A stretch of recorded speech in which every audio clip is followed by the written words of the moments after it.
Chapter 396. January 3rd. After the New Year's holiday, Nian and the two brothers reluctantly returned to school. They had a great time during the holiday. The short time he spent with his son made Xia Kaiji experience a kind of happiness that he had never experienced before. Therefore, he came to the tea house every day. No matter how Gu Lao gave him a hard time, he acted like nothing had happened and followed the three children around shamelessly. No matter what the children wanted, Xia Kaiji would immediately run to buy it for them. Looking at his eagerness, people who didn't know would think that he had a mistress outside. As a father, Qin could naturally understand Xia Kaiji's feelings, so he didn't deliberately reject him. Instead, he gave him the responsibility of taking care of the children. In this regard, Xia Kaiji certainly couldn't ask for more. Therefore, he took the three children to stroll around Hohai every day. There were many people during the holiday. For safety reasons, Qin even let the big cat follow them all the way to prevent the three children from getting lost. With a young and strong nanny like Xia Kaiji, Qin immediately became free. He could finally free up some time to spend a few days with Qin Ruing in their sweet two-person world. Falling in love, getting married, having children. Each stage would give people different insights. After changing from a two-person world to a three-person world, life would become trivial and repetitive, and there would no longer be the romance when two people were together. Even if 500 years had passed, Qin was still a romantic person. So every morning, as soon as Xia Kaiji took the three children out of the tea house, Qin took Qin Ruing to start their honeymoon trip. Just as the lyrics say, "I want to take you to romantic Turkey, then go to Tokyo and Paris. Actually, I really like Miami and Los Angeles with black people." Other people traveled by walking, but Qin traveled by flying. In a short span of 3 days, he had brought Qin Ruing around the earth once. From Asia to Europe, from North America to South America. They rode in Venice and saw the sea in the Aegean Sea. They went to Iceland to enjoy the polar scenery, and then went to Africa to experience the tropical scenery. America's Grand Canyon, Egypt's pyramids, Turkey's Cotton Island, Maldives' Sea of Stars, everyone had their own experience with traveling. And Qin's experience was, "The world is so big, I only want you by my side." When Nian came home every night, she would happily tell her mother where she had been, but she didn't know, when she was still squeezing around in Shangjing City, her father had already brought her mother to play all over the world. It was a happy holiday, a sweet time that only belonged to mom and dad. The little guy was still young, so he naturally didn't understand the world of adults. Perhaps out of compensation, Qin decisively decided, when Nian turned 16, he would take her to travel around the world.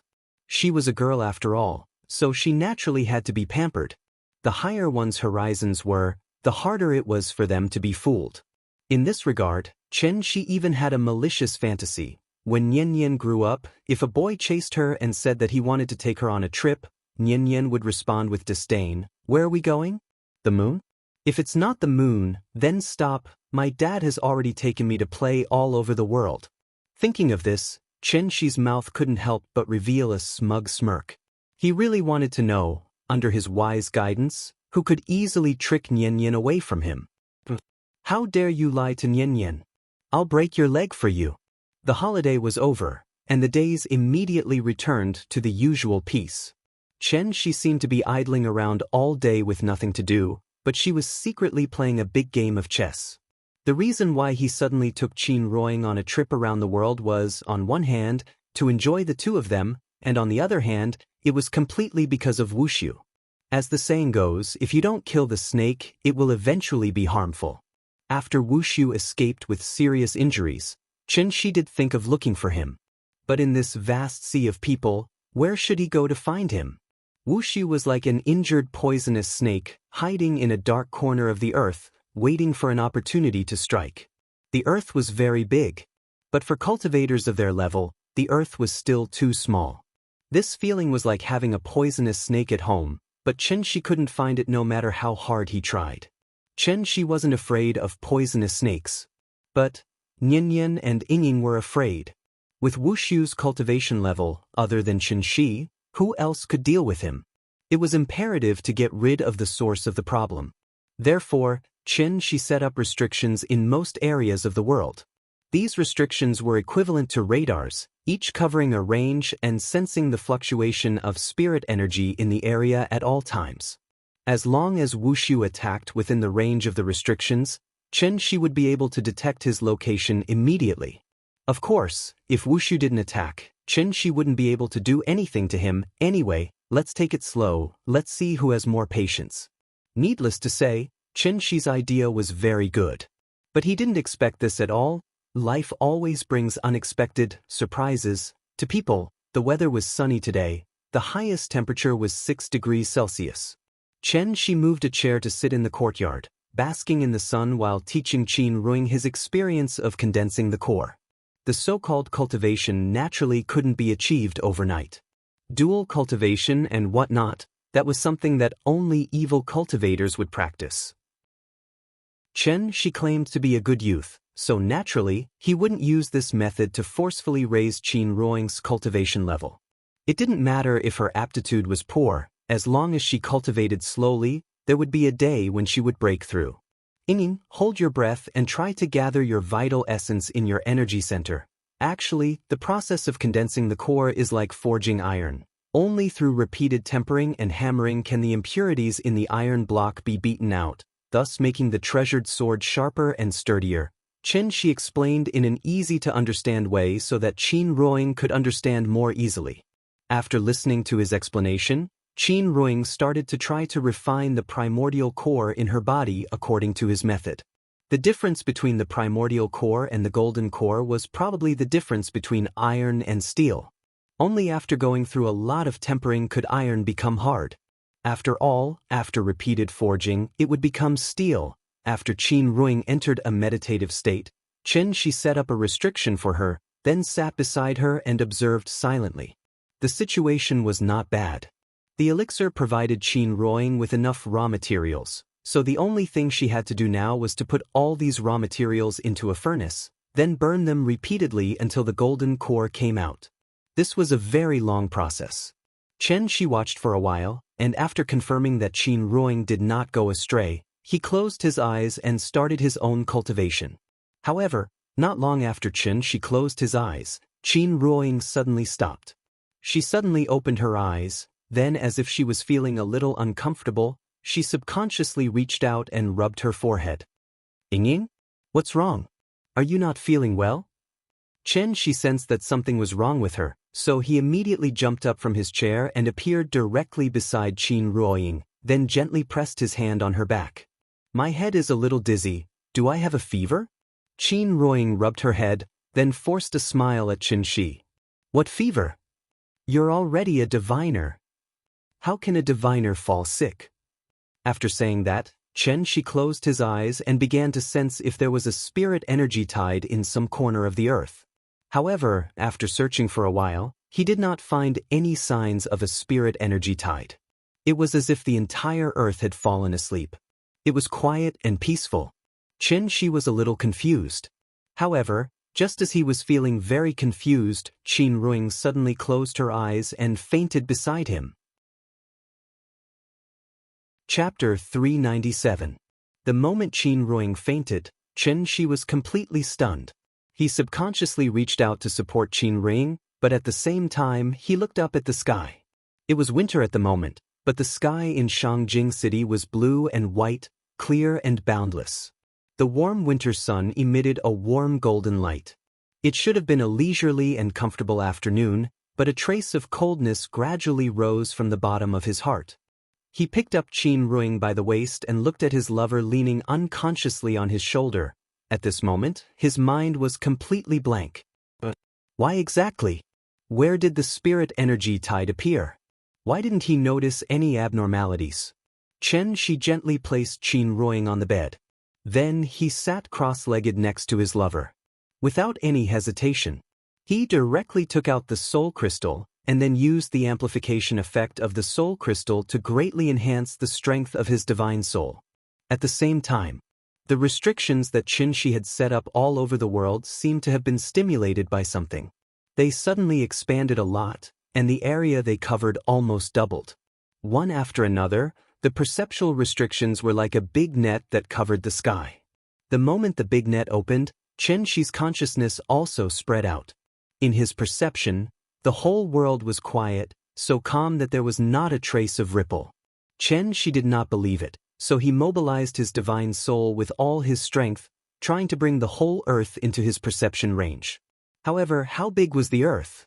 The 7 continents only occupied 29% of the area, and the remaining 71% was all ocean. Chen Shi was already struggling to perceive the 29% of the land, so how could he forcibly perceive the rest of the ocean? This was not a battle, and it had nothing to do with the accumulation of true essence. It was purely relying on the perception of the divine soul.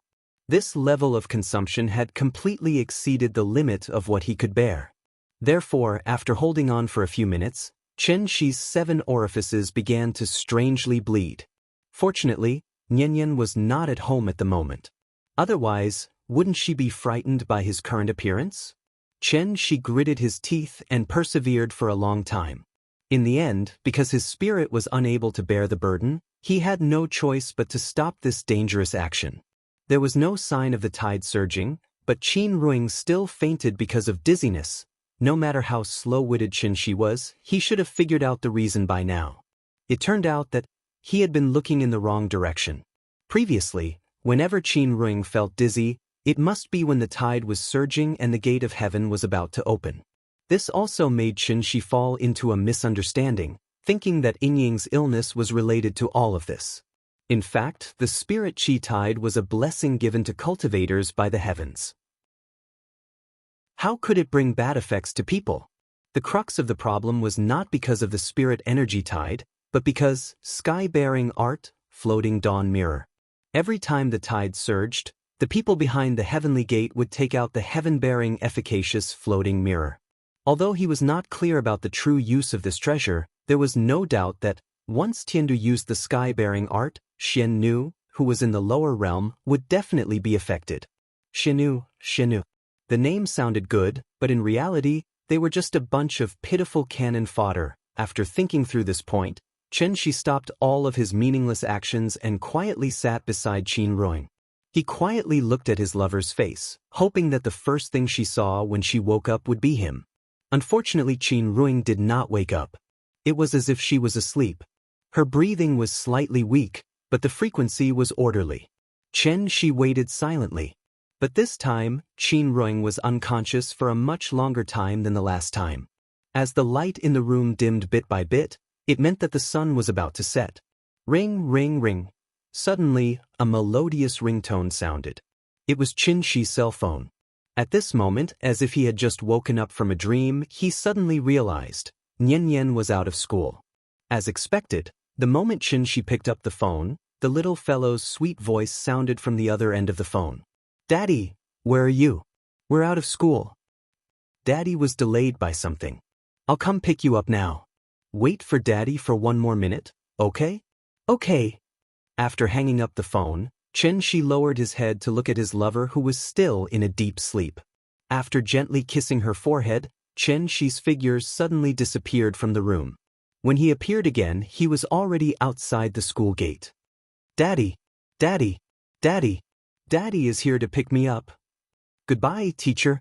As usual, the moment the little fellow saw Chen Shi, she immediately raised her little hand, stepped forward, and ran towards him excitedly. After Chen Shi picked up the little fellow from the ground, the 2 brothers who had been following the little fellow finally relaxed and waved goodbye to the little fellow reluctantly. The 2 of them were now picked up by Xia Kaiji's car every day. Naturally, they did not have to trouble Chen Shi every day. "Daddy, teacher taught us how to sing today." "And? What song?" "Two Tigers." After saying that, the little fellow grinned very proudly.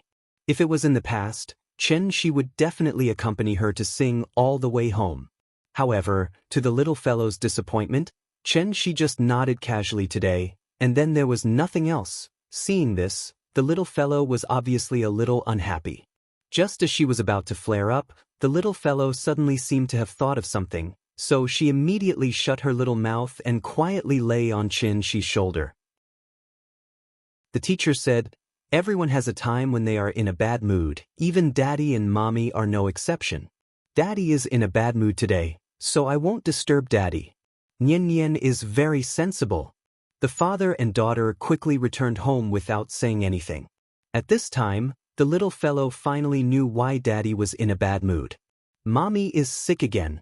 Looking at Mommy lying on the bed, the little fellow followed Daddy's usual behavior and carefully covered Mommy with the quilt. After that, the little fellow stopped making a fuss. After eating her dinner obediently, she started to watch cartoons in silence. While watching cartoons, the little fellow would still look back at Daddy and Mommy from time to time. Daddy had been silently staying by Mommy's bedside. Although the cartoon characters on the TV kept making noises, there was a strange silence in the room from beginning to end. Time passed by, and soon it was time for the little fellow to sleep. She was sleepy. However, she did not call Daddy. Instead, she ran to the bathroom, then brought a small stool and tiptoed to turn on the tap. The sudden sound of running water startled Qin Shi. At this time, he finally realized that he had neglected Nian Nian, so he quickly got up to help the little fellow wash up. After washing up, Qin Shi carried her to the bed. The little girl laid down on the bed by herself, and then slipped into the warm blanket like a wisp of smoke. The little fellow covered half of her face with the quilt, only revealing a pair of bright big eyes. Then she used her big eyes to look at Mommy, who was sleeping soundly beside her, then looked at Daddy, who was beside her with a cloud of worry. At that moment, the little fellow seemed to have suddenly grown up. She actually hid in the quilt and comforted him in a muffled voice. "Daddy, don't be sad. Mommy will get better."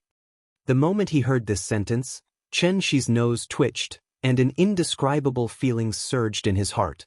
"Good girl, go to sleep. Daddy knows Mommy will get better. When Mommy gets better, Daddy will take you on a trip, okay?" But after hearing Qin Shi's words, the little fellow's face suddenly revealed a smile. Then she suddenly sat up from the bed, leaned over and kissed Qin Shi's face heavily, then obediently lay back down. "Mua, good night, Daddy. I'm going to sleep." Chapter 398. The little fellow was sensible. In addition to knowing not to cause trouble for Dad, she even learned how to comfort Dad. Therefore, after Nian Nian entered that sweet dreamland, Qin Shi let out a soft sigh in this dark room. "Dad, don't be sad, Mom will get better." The little fellow had already fallen asleep, but her words kept echoing in Qin Shi's ears. Qin Shi silently savored this sentence. After a long time, he was like the prince who kissed Snow White in the fairy tale, kissing the little fellow and Qin Ruoying's face one by one, then got up and left the room. As soon as he opened the door, a cold wind mixed with snowflakes suddenly hit his face. It started to snow in Shangjing City again. Qin Shi withdrew his vital essence, allowing the cold wind to wantonly enter his sleeves, and silently felt the chill brought by the cold wind. The whole sky was dark. There was only a little bit of weak moonlight, which seemed so cold. Qin Shi set up a restriction in the room, so that he could know the situation of Qin Ruoying at the first moment. Then he flew directly into the dark night sky. He flew very fast, and in the blink of an eye, he had already flown out of Huaxia and arrived above the Pacific Ocean. And the destination of his trip, obviously, it was the waterless cave located in the deep sea. Deep in the cave, Bai Hong and Qing Wan were still like suffering Jesus, hanging high above the cave by Qin Shi. Qin Shi didn't want to kill indiscriminately, so he kept them here.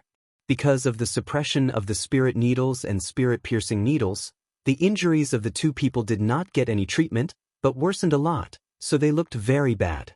Being in prison was actually a very terrifying thing, especially this kind of cage that was similar to a small dark room. Unable to see the sun, unable to communicate with people, in this cramped and oppressive space, the most frightening and tormenting thing was, it was actually loneliness. Qing Wan's injuries were more serious, so she could only be awake for about 2 or 3 hours a day, and at other times, she was in a self-protective coma. Qin Shi came at the right time today, just when Qing Wan was awake. Bai Hong and Qing Wan were talking in a low voice. As soon as they heard the movement caused by Qin Shi flying out of the cold pool, a trace of fear flashed across their faces. Yes, Divine General Tiandu was also afraid. After a long period of confinement, They had developed a fear of Qin Shi. They were not afraid of death, but they were afraid of this endless loneliness. Come! Kill me! Kill me! The moment Qin Shi appeared, Qin Luan was like an enraged beast, crazily roaring at Qin Shi. As he roared, he spat at Qin Shi in an attempt to infuriate Qin Shi so that she would kill him. Do you want to die so much? Then I to you, Qin to Tiandu to Tiandu to be to kill to Tiandu to die to be killed. Then, a stream of qi like a heavy hammer smashed into Qin Luan's chest. Qin Luan was already injured, and after suffering such a heavy blow, she immediately spat out a large mouthful of blood. She could only hang her head weakly, and it seemed that she had lost half of her life. Stop! You're going to kill him like this? Seeing this, Bai Hong could not help but be anxious. Although she also had the idea of dying early and being free, it was just a thought. Even ants craved for life, not to mention them, the divine generals. Bai Hong did not want to die, and was even more unwilling to see Qin Luan die in front of her. Qin Shi would not come for no reason. Today, he suddenly came, there must be something to ask. Therefore, after a strong struggle in her mind, Bai Hong asked in a tone that was close to begging for mercy, "What do you want to know? As long as it does not involve the core of Tiandu, I can tell you without reservation." Is that so? Hearing this, Qin Shi smiled with satisfaction. But that smile, it looked a little cold. I want to know everything about the sky-bearing technique and floating dawn mirror. Can you tell me? As he spoke, Qin Shi slowly rose from the ground, and then flew straight to Qin Luan. He was obviously talking to Bai Hong, but he used his qi to lift Qin Luan's head, and began to size up this poor divine general who was covered in wounds. Bai Hong of course understood what Qin Shi meant. If she kept silent, Qin Shi would obviously use the soul-sucking technique on Qin Luan. Seeing this, Bai Hong replied rather straightforwardly, "Sky-bearing technique and floating dawn mirror? No problem, I can tell you, that is the treasure left behind by the divine ancestor. We now call it soul mirror." Soul mirror? Qin Shi repeated this name, then frowned and asked, "What is its use?"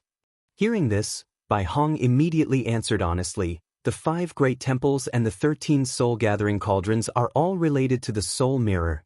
Simply put, you can see it as the key to open the gate of heaven. Don't blame me for not telling you. Although the soul mirror is a treasure, it has no practical use. Apart from when it is needed to open the gate of heaven, it can only be placed in the imperial hall as a decoration." Bai Hong thought that Qin Shi was after the divine ancestor's treasure, so she couldn't help but remind him. However, after hearing this, Qin Shi continued to ask, "If I were to ascend from the lower realm and enter the gate of heaven, where would I appear? Where is the imperial hall? Who is usually in charge of the soul mirror? What is this person's cultivation? Are there any other defensive arrangements around it?" Bai Hong was stunned by Qin Shi's series of questions. He stared blankly at Qin Shi for a long while before saying in shock, "You're actually thinking about the soul mirror?" Qin Shi roared impatiently, "Answer my question." Bai Hong was really scared. Looking at Qin Shi's attitude, he really wanted to go to the imperial hall to snatch the soul mirror. What kind of place was the imperial hall? That was the core of the divine capital, equivalent to the emperor's throne room. Are you crazy? Bai Hong looked at Qin Shi speechlessly. At this moment, Qin Shi looked like a bloodthirsty gambler. Seeing that Bai Hong was unwilling to answer, he actually pressed his hand on Qin Luan's head and used the soul-snatching technique. In fact, the soul-snatching technique was not as exaggerated as Qin Shi had said before. This technique had a lot of restrictions. After using it, one could only inquire about some insignificant surface information. If it involved important secrets, the target's soul would automatically hide it, making the caster unable to pry. Since Qin Luan was a divine general of the divine capital, he obviously had a detailed understanding of the layout of the imperial hall. To Qin Luan, the imperial hall was no secret at all. Naturally, it would not be deliberately protected by his soul. Chapter 399. He saw. The moment Qin Shi pressed his palm on Qin Luan's head, Qin Luan seemed to have been electrocuted. Her body twitched violently in the unconscious state. Bai Hong was stunned. He never thought that Qin Shi would actually really deal such a vicious blow to Qing Yuan. Stop! At that instant, Bai Hong's eyes were about to split. However, due to the suppression of the soul-setting needle, he could only watch as the Azure Luan was tortured. Bai Hong struggled with all her might, her eyes flashing with uncontrollable anger. He gnashed his teeth so hard that they creaked, and he looked like a ferocious beast that had lost all reason due to rage. He wished for nothing more than to pounce forward and tear Qin Shi into pieces. But unfortunately, this was just Bai Hong's wishful thinking. Qin Shi was like a cold robot. He completely ignored the pain and anger in his heart and searched for all the information in Cyan Phoenix's mind. Since it was a forced soul search, this secret technique would naturally put a huge burden on the target's divine soul. Therefore, it didn't take long before blood began to seep out of the 7 orifices of the Green Phoenix, just like when Qin Shi forcibly perceived the entire world. Bai Hong stared blankly as everything unfolded. He didn't understand the soul-snatching secret technique and thought that what Qin Shi had said to scare him was true. Bai Hong could accept that Qin Shi had directly killed Qing Yuan because their skills were not as good as his. But he couldn't accept it. Qin Shi used this method to torture Qing Yuan. Absolutely not. I'm going to kill you. I'll kill you. Anger gives strength, as long as it is not mixed with the hesitation and apprehension of the weak. It was precisely because of this.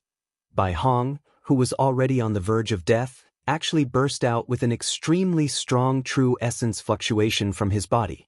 This surge of true essence was too ferocious, and it actually shook off the golden needles that Qin Shi had inserted into his body one by one. Qin Shi didn't even have time to withdraw the secret method from Qing Yuan's body before Bai Hong rushed towards him like a tiger that had just escaped from its cage. Bai Hong's face was strangely flushed. As soon as he broke free, his body constantly emitted a strong true essence fluctuation. Bai Hong's current state was very strange. He was clearly wounded all over, and there was barely a tenth of the Zhen Yuan left in his body, but he was still able to release Zhen Yuan fluctuations that were far stronger than when he was at his peak. Before it could attack, the true essence slammed into the wall again and again, causing the entire cave to tremble violently. After Bai Hong let out a roar, he immediately waved his right hand and slapped Qin Shi's head fiercely. At this time, Qin Shi, who sensed the abnormality, hurriedly withdrew his secret technique and took Bai Hong's palm strike head-on. Bang! In an instant, there was a violent explosion in the cave. Qin Shi was actually forced to retreat more than 10 meters. Are you crazy? Looking at this divine general of Tiandu who was on the verge of going crazy, it was Qin Shi's turn to be surprised. Bai Hong is burning his own Yuanying. Yuanying was the result of a cultivator's painstaking cultivation, and it was also the foundation of their abilities. Even if they died, as long as their Yuanying was not extinguished, a cultivator would still have a chance to be reborn. Therefore, for a cultivator, Yuanying represented everything, even more important than life. Burning Yuanying meant giving up everything that he had worked so hard for hundreds or even thousands of years. This kind of damage was irreversible. Once his Yuanying was burned out, even if Bai Hong was lucky enough to survive today, he would not be able to cultivate from now on, and for a cultivator, what was the difference between this and death? Bai Hong simply wanted to fight to the death with Qin Shi, not stopping until one of them was dead. Seeing this, Qin Shi finally calmed down. After taking a deep look at Bai Hong, he asked in a slightly strange tone, "Burning Yuanying? Since you're so desperate, then I admit defeat, okay? Actually, I didn't want to kill you. This secret technique won't harm your life, it's just to scare you. How about this? Let's talk nicely." Admit defeat? Hearing this, Bai Hong could not help but be stunned.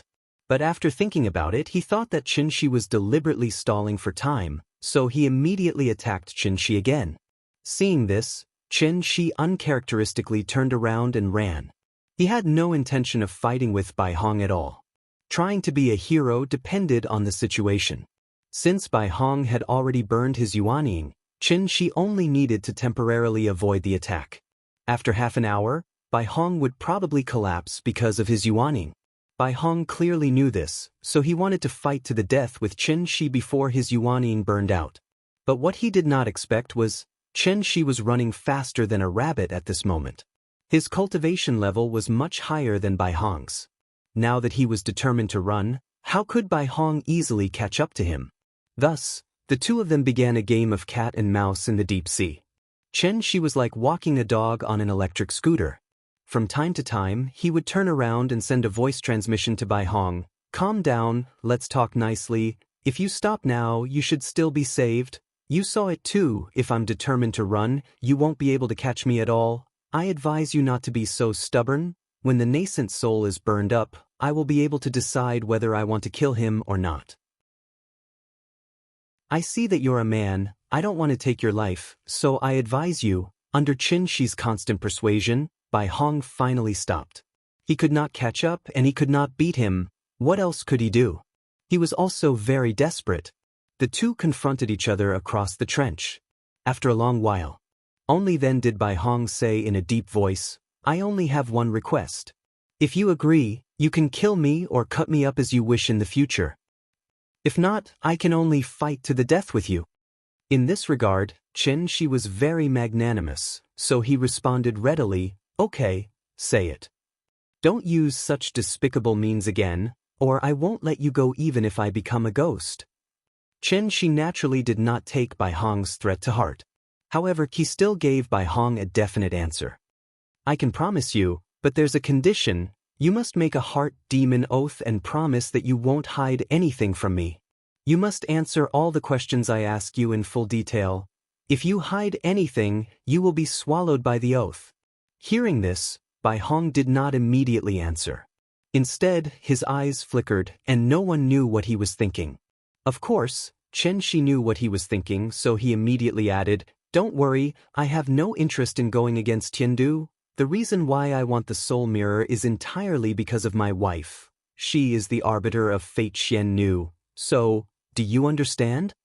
After hearing Chen Shi's words, Bai Hong's expression softened. Because of the arbiter of fate Xian Nu? So that's why. Bai Hong thought seriously for a while, and after receiving Chen Shi's repeated assurances, he finally stopped his suicidal behavior. Although the yuanying had not yet burned out, it had caused extremely serious damage that was almost irreversible. Therefore, the moment Bai Hong removed his inner yuan, he seemed to have aged many years, and his appearance changed from that of a young man in his 20s to that of a middle-aged man in his 40s. When Chen Shi saw his sickly appearance and that even flying was a problem, he kindly helped him stabilize his injuries and flew him back to the cave.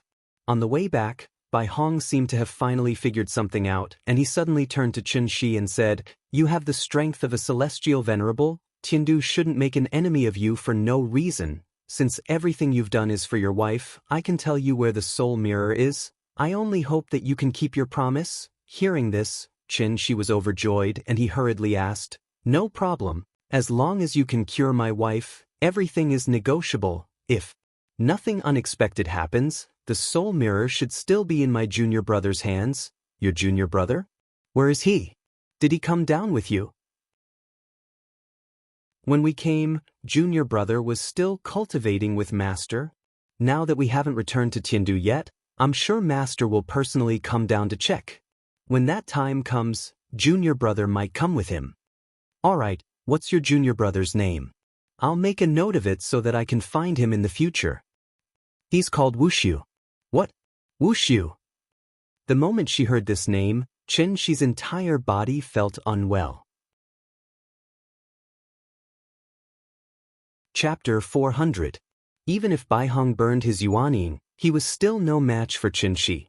Chen Shi avoided him because he did not want to waste his energy. After all, if he could solve the problem peacefully, why would he need to resort to violence? The result was, of course, a happy ending. Bai Hong's life was saved, and Chen Shi also got the answer he wanted. However, the moment he got the answer, Chen Shi did not feel good. The sky-bearing technique and floating dawn mirror was actually in Wushu's hands? If he had known this would happen, Chen Shi would have left Wushu on Diu Island even if he burned his yuanying that day. Unfortunately, there were no ifs. Wushu had already escaped, and at this moment he might be hiding in some dark corner of the earth, laughing secretly. Now that things had come to this, Qin Shi's regret was useless. Therefore, he could only hope that he could successfully find Wushu and get the soul mirror from him. Since Yingying's illness was related to the soul mirror, he had to get the soul mirror no matter what method he used. For this reason, Qin Shi even had the dangerous idea of fighting his way to Tiandu. In fact, Qin Shi did not want to be enemies with anyone. Just like what he taught Nian on a daily basis, we do not cause trouble, but we are definitely not afraid of trouble. And this was also his daily principle. I avoided it only because I had a family. I did not want my family to take any unknown risks. The money, status, and power of the mortal world were meaningless to Qin Shi. Similarly, the rare treasures, cultivation techniques, and elixirs of the cultivation world were also dispensable to Qin Shi. After all, with Nian and Yingying, he already had the whole world. Why should he care about these worldly possessions? Qin Shi wanted to avoid the world. Not escape, but avoid. Avoid all unnecessary trouble. But unfortunately, avoiding was not the way to solve the problem. Since the problem had already appeared, Qin Shi could only think of a way to solve it. Fighting was not the only way to solve the problem. If it wasn't necessary, Qin Shi wasn't willing to make enemies everywhere. Therefore, he tried to communicate with Bai Hong, hoping to find another way to solve this problem from Bai Hong. Otherwise, Qin Shi might really have to fight all the way from the Heavenly Gate to the Imperial Extreme Hall. Bai Hong understood the situation. When he learned of Qin Shi's motives, he no longer tried to obstruct him. On the contrary, he hoped that Qin Shi could smoothly obtain the soul mirror and thus resolve the illness plaguing Qin Ruing, thereby forming a good relationship with Heaven Capital. Didn't Bai Hong resent Qin Shi? Obviously, it was impossible. However, he had no choice but to lower his head under the eaves. Churchill once said, "There are no eternal friends in this world, nor are there eternal enemies, only eternal interests." Since the two of them had reached a preliminary consensus, the next priority was, obviously, he wanted to find Wushu. But in this vast sea of people, where should he go to find her? For this reason, after a serious discussion between Qin Shi and Bai Hong, they finally found a more reliable method. That was, Bai Hong appeared and used divine telekinesis to lure Wushu out. It was equivalent to humans sending signals to space to search for aliens. Qin Shi circled the world with Bai Hong, and Bai Hong continuously released divine telekinesis to lure Wushu out. No matter what, the two of them were fellow disciples and had a close relationship. With Bai Hong as a guarantor, Wushu should be able to boldly show up. This method had a certain degree of feasibility. Therefore, Bai Hong and Qing Luan temporarily broke away from their prisoner status and became Qin Shi's friends. Naturally, he couldn't treat his friends too badly. Therefore, Qin Shi brought Bai Hong and Qing Luan to Kangju district and temporarily settled them here. For safety reasons, Qin Shi didn't remove the seal in Qing Luan's body. He only relieved her internal injuries and gave her the right to move freely. After that, Qin Shi began to tour the world with Bai Hong overnight. Bai Hong's divine telekinesis range was limited, so she could only release it bit by bit. The whole process was like a salesperson sweeping the floor. She needed to go door to door to hand out business cards. This was a very long process. Qin Shi roughly calculated the time. Even if he flew with Bai Hong, it would take at least 3 months for Bai Hong to use divine telekinesis to sweep the world. 3 months, so be it. It was much better than being at a loss for what to do. Therefore, for the next period of time, Qin Shi still sent the little girl to and from school on time during the day and took care of her daily life. At night, after the little girl fell asleep, he would start to tour the world with Bai Hong. During this period, Bai Hong was very cooperative and didn't play any tricks the whole time. But Qin Shi's mood was getting heavier and heavier day by day. Because Qin Ruing had not woken up. Yingying's coma time was far beyond Qin Shi's imagination. Her breathing didn't stop, and the vital essence in her body was still circulating on its own. Everything was normal, but she couldn't wake up and looked like a vegetable. Bai Hong had never seen such a situation. He didn't know much about the Siming Xian Nu, so he could only persuade Qin Shi not to worry too much. As long as they found the soul mirror, everything would naturally be solved. Both of them placed their hopes on Wushu. But they didn't know, Bai Hong's divine telekinesis had already attracted the attention of Jiang Yan and the others. This kind of indiscriminate divine telekinesis coverage was definitely undetectable by ordinary people. But in the eyes of Jiang Yan and the others, this was equivalent to holding a loudspeaker and shouting at the entrance of a village all day long, "Wushu, Wushu, where are you? Come out, I have something to talk to you about." Because of this, Jiang Yan even pretended to call Qin Shi to ask. Although they were allies, Qin Shi was still wary of this old man, so he didn't tell him the truth. He only said that he wanted to find Wushu to prevent future trouble. Jiang Yan naturally didn't believe Qin Shi's excuse. Therefore, this old man continued to follow Qin Shi for a long time and accurately guessed Qin Shi's true purpose. For Jiang Yan, Qin Shi was a great help in overturning Tiandu, so he naturally couldn't let this help become a hindrance. So, Jiang Yan began to act. No one had ever noticed this mysterious organization. It was called the 9 Serenities. There were 9 heavens in the sky and 9 layers of earth. There was Tiandu above and the 9 Serenities below. Ever since the divine ancestor led the generals of Tiandu to ascend to the great world, the sinners left behind in the lower realm were full of hatred and formed this mysterious organization. Compared to Tiandu, its strength was too insignificant. After all, they could only watch the spiritual qi dry up and witness the arrival of the end of the world. They used to be high and mighty cultivators, but now they were like maggots in the gutter. Even becoming a diviner required a great opportunity. They could be as humble as dust, but they couldn't be as twisted as maggots. The resentment that had accumulated for thousands of years, it wasn't until the emergence of the first spiritual qi tide that they finally had the opportunity to release it. The generals of Tiandu didn't even know that there was such a reactionary organization in the lower realm. But the people of the 9 Serenities had already made an oath. They only lived to overturn Tiandu and avenge the suffering of thousands of years of repression. The 9 Serenities had begun to plan a long time ago. In addition to constantly sending people to Tiandu as spies, the rest of the people were silently waiting for the opportunity. For this reason, they would rather endure hundreds or even thousands of years of loneliness and torture just to wait for the right time. Now the time had come, and they only lacked the opportunity to blow the horn. Qin Shi. Chapter 401. This was an era where there were no secrets. But the existence of the 9 Serenities had never been known to outsiders. After tens of thousands of years of dormancy and management, the power of the 9 Serenities had far exceeded everyone's imagination. They were like an invisible net, firmly grasping the entire earth in the palm of their hand.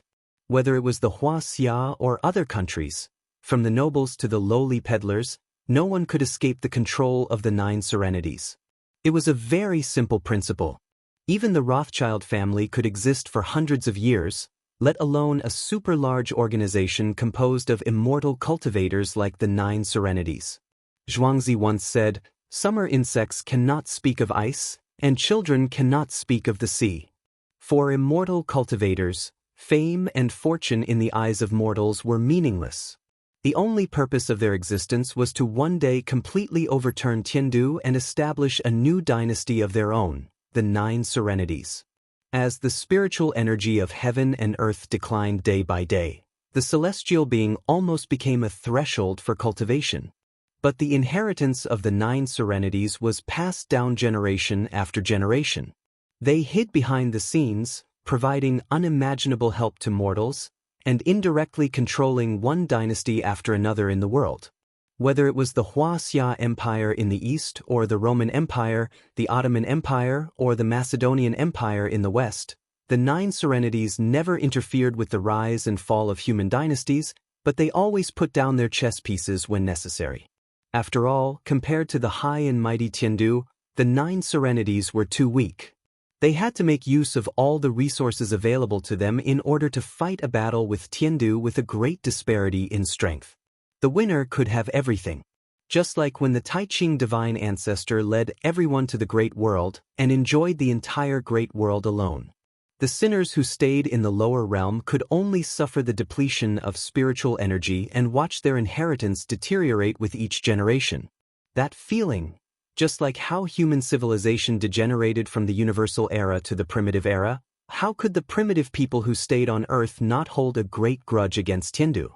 The Nine Serenities was a super-large tribe formed by these primitive people. Although the divine ancestor had kindly left the divine gate and gave the descendants of the sinners a chance to ascend. However, the old man seemed to have not thought of a problem at all, and that was, if the descendants of these sinners were able to cultivate to the celestial realm in such simple conditions in the lower realm, then if they were born in the great world, how could their cultivation base stop at the celestial realm? Think about it from another perspective. I spent my entire life cultivating in the lower realm, and it took me 200 years to finally break through to the Deva realm. But when he came to Tindu, he found that a young man in his 20s or 30s could easily become a celestial. How would the sinners of the lower bound, who had cultivated their entire lives, feel? That was how resentment was born. They could be as humble as dust, but they could not be as twisted as maggots. Such an unfair encounter had already distorted the mentality of the people of the Nine Serenities. Finally, the resentment that had accumulated in their hearts for tens of thousands of years was completely ignited with the appearance of the spirit energy tide. With the recovery of spirit chi, the human world will prosper. The Nine Serenities would never allow Tindu to return to the lower realm, because the lower realm belonged to them. It was precisely because of this. At the same time that Qinshi led Baihong to search for Wushu, the Nine Serenities led by Jiang Yan also began to move. They did not have a soul as powerful as Qinshi's, but they used a more effective method, which was face recognition. As long as there were cameras and internet coverage, there was no way to escape the detection of a supercomputer.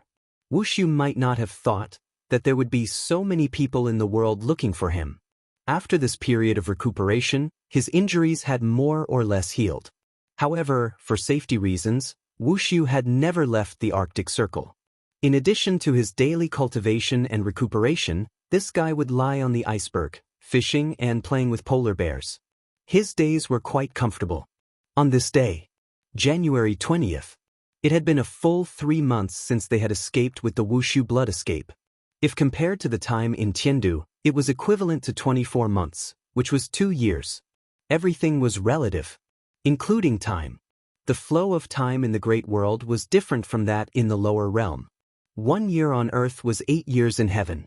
And this was the fundamental reason why the flow of time in the Goyao Temple was 8 times slower than the outside world. The 5 temples were directly connected to Tiandu, so the flow of time in the temples was not Earth's time, but Tiandu's time.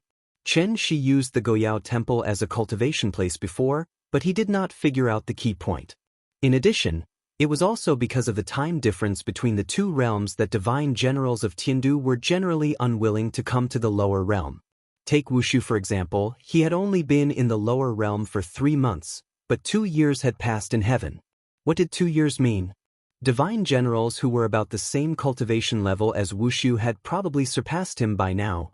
Sailing against the current, one would fall behind if they did not advance. How could Wushu not be depressed? Not only did Qinshi destroy the 5 temples, but he also King dispersed the spirit energy tide immediately. Without the support of the spirit energy tide, the divine gate could not be opened at all. He had a home, but he could not go back. Therefore, Wushu was as depressed as he could be at this moment. When he thought about how he had wasted 2 years in the lower realm, Wushu's mood became particularly bad. He was not in the mood to continue cultivating, so he got up and flew out, ready to stroll around and relax. For safety reasons, Wushu did not fly too far, but came to a human city closest to the North Pole, Longyurn City. There was the northernmost bank in the world, the northernmost church in the world, and even a university in the northernmost part of the world. There were about 1,800 people in the town. Because of the polar night, the entire town would be in darkness from November to January every year, and there was not a trace of sunlight at all. The sky here was dark green, and the cold wind was bone-chilling, but the houses were colorful. Because the 3-month-long night made this small town the most romantic place in the world. Wushu soon arrived at Longyern City. As soon as he walked into the town, he was deeply fascinated by the colorful houses and the colorful neon lights in front of him. Therefore, Wushu walked directly into the bar with the most people almost without any hesitation. In terms of combat power, ordinary people were no different from ants in the eyes of immortal cultivators. But in terms of playfulness, 10,000 immortal cultivators might not be as good as one ordinary person. Maybe because he had been lonely for a long time, when Wushu came to such a lively place, he could not help but be affected by the atmosphere in the bar. Therefore, he did not even think about it, and directly removed the breath concealment technique, then sat at the bar like an ordinary customer and drank leisurely. From beginning to end, he did not realize that the thing that kept flashing red on the bar was called. Chapter 402.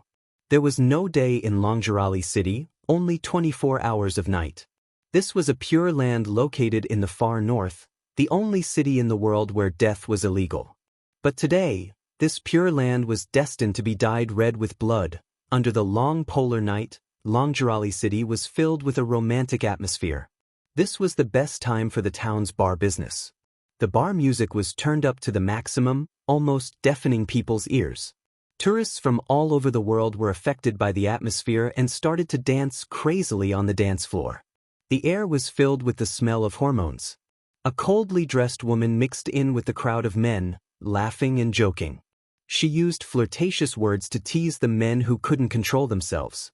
When the man wanted to take a step further, the woman was like a slippery loach running to another target. The woman shuttled back and forth in the crowd. Suddenly, she saw the Asian man sitting by the bar. This man was very strange. He was only wearing a strange long robe and a thin layer of clothing. The woman guessed which country's traditional clothing was from, and her interest was piqued little by little. Since he was used to eating Western food, it would be a good experience to change his tastes once in a while. The woman treated this man as her prey tonight, and sat directly next to him. There were no blondes in Tiandu. Therefore, Wushu couldn't help but raise his eyebrows slightly when he sensed the woman approaching him. Interesting. Even though they didn't speak the same language, the woman's ambiguous aura floated into Wushu's eyes. If it was in the past, Wushu definitely wouldn't have any interest in this kind of ant-like existence. But today was different. He was here to relax. Therefore, Wushu imitated the others and pulled the woman into his arms. The woman smiled proudly, as if she was very satisfied with her charm.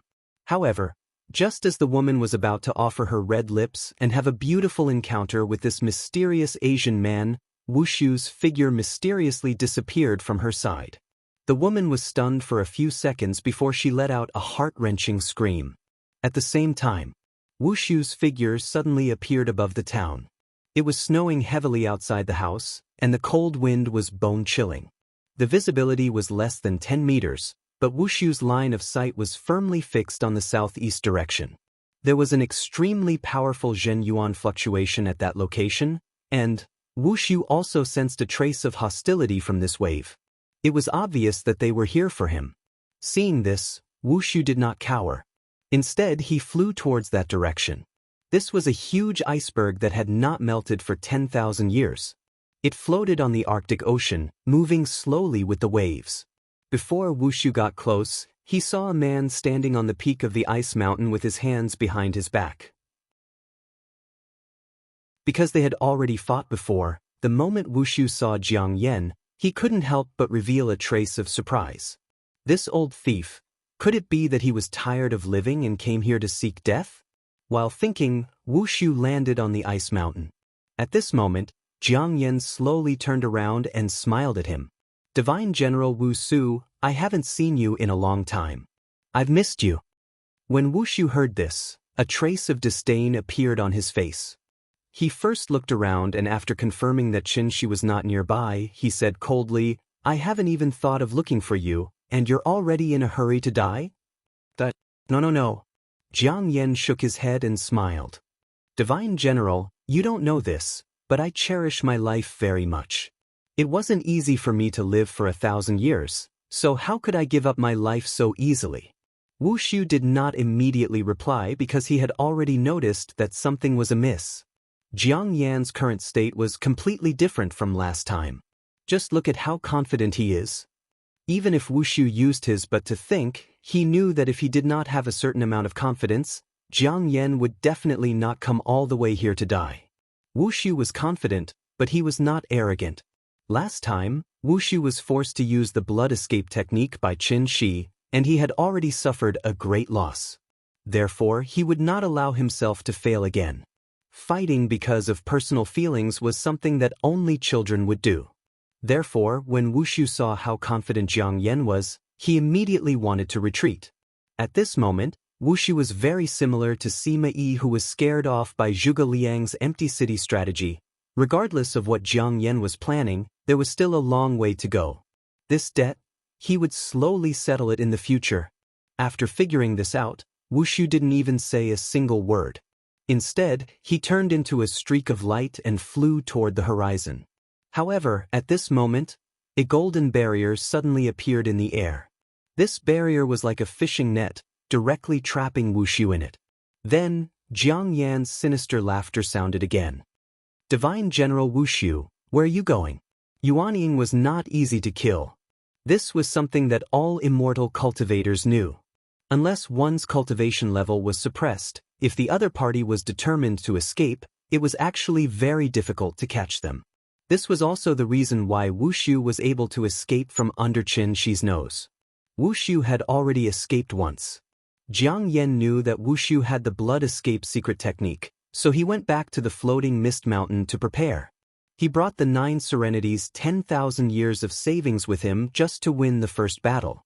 Wu Xiu should not have come here, because once he came, he would not be able to leave. Wu Xiu's surprise gradually turned into shock when he saw more than 100 celestial beings from Daiyu Island slowly flying toward him. Among these celestial beings, there were more than 20 Yuanying. They were all at the divine general level. The rest were all above the diviner level. How was this possible? More than half of the Jiang family's 300 celestial beings were killed by him. It had only been 3 months since he last saw them. How could there be so many Yuanying? While Wu Xiu was still in a daze, the Jiang family's celestial beings had already surrounded him, just like last time on Daiyu Island. However, this time, Wu Xiu's mood completely changed. No, how could there be so many Yuanying in the lower realm? Who exactly are you people? Perhaps because Wu Xiu knew that he could not escape, after taking out the Wuji apricot yellow flag and the white bone soul summoning banner, he locked his gaze on Jiang Yan and tried to get an answer from Jiang Yan. But unfortunately, Jiang Yan seemed to know that villains usually died from talking too much. Thus, he did not answer any of Wu Xiu's questions. Instead, he nodded lightly at the celestial beings present. Formation. Yin-Yang 6 Directions Formation. Activate. In an instant, the sky suddenly lit up and multicolored light filled the sky. Chapter 403. In order to overthrow Tiandu, the 9 Serenities had been planning for tens of thousands of years. They had been waiting for the revival of spirit energy and the rise of the human world. Only then would this ferocious beast from the primordial times finally wake up from its deep slumber. Not everyone wanted to ascend to Tiandu. Those who had successfully broken through to the celestial realm but did not ascend became the most staunch supporters of the 9 Serenities. Just like Jiang Yan, they chose to stay in the lower realm and continue to cultivate. If their lifespan ran out, they would voluntarily give up their physical bodies and let their souls enter the soul crystal in order to continue living. 10 years, 100 years, 1,000 years, generation after generation, many people chose to give up because they could not stand the eternal loneliness. However, there were even more people who persevered. There were always sacrifices on the road to revolution. Countless people advanced dauntlessly just to welcome the moment when they were truly needed. Tens of thousands of years passed, and the world changed. Finally, the time had come.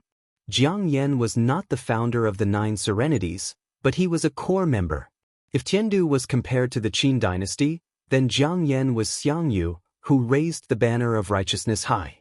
the 300 celestials of the Jiang clan. They were the disciples of Jiang Dong under his command.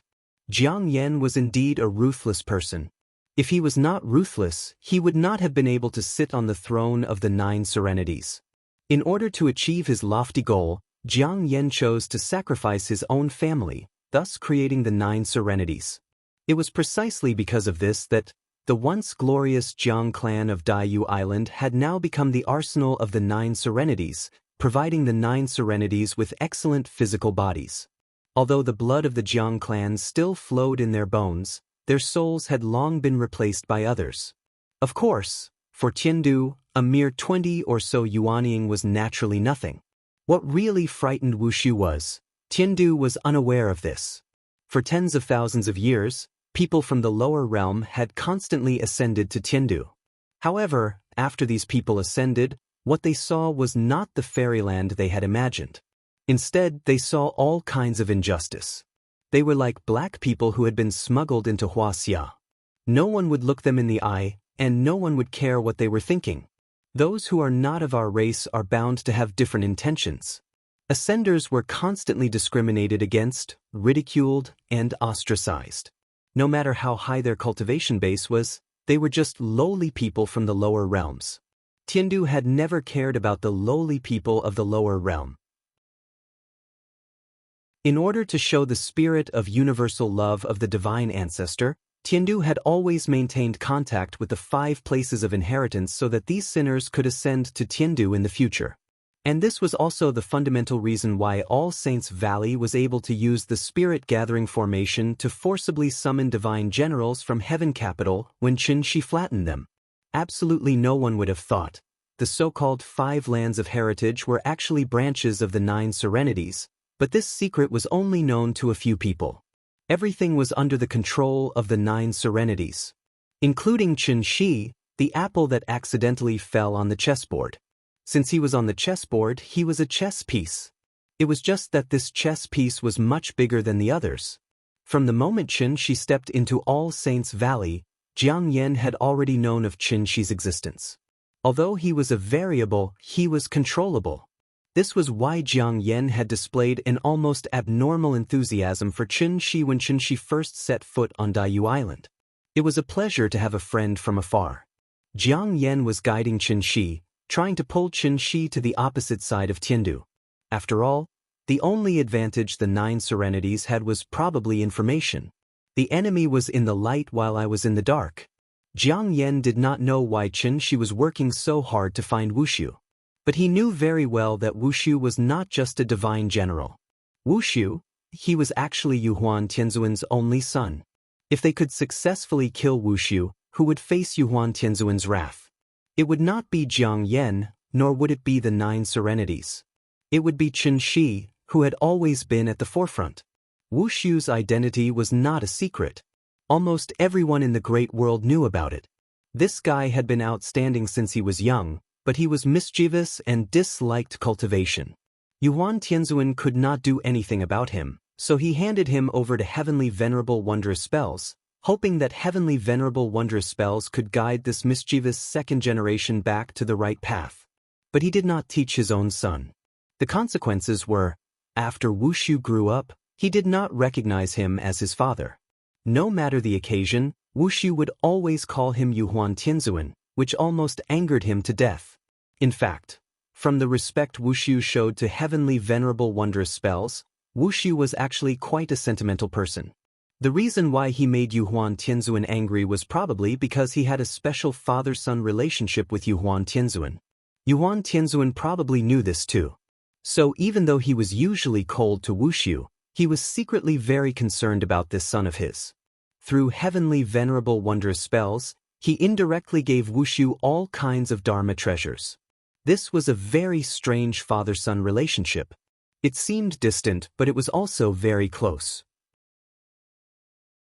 So, when Wushu saw the Yin-Yang 6 directions array being activated again, a relieved smile suddenly appeared on his face. It was the same array formation, but the person who said it was completely different. Wushu held the flag in his hand, already understanding what he was about to face. So, before Jiang Yan made a move, Wu Shu suddenly raised his head and let out a long howl. Yuhuan Tianzuan, oh Yuhuan Tianzuan, this time, I'm really going to fall. Although you can't hear me, but I'll call you again, Father. Speaking of this, Wu Shu's expression suddenly froze. Immediately after, he did not forget to ridicule himself.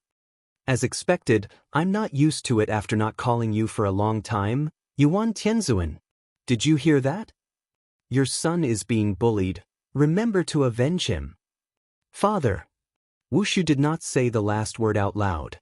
Instead, he silently repeated it in his heart. Then he raised the Wuji apricot yellow flag high up, and like the only remaining flag bearer on the battlefield, he charged towards the 9 underworlds led by Jiang Yan alone. Even if the entire army was killed, the flag bearer could not fall.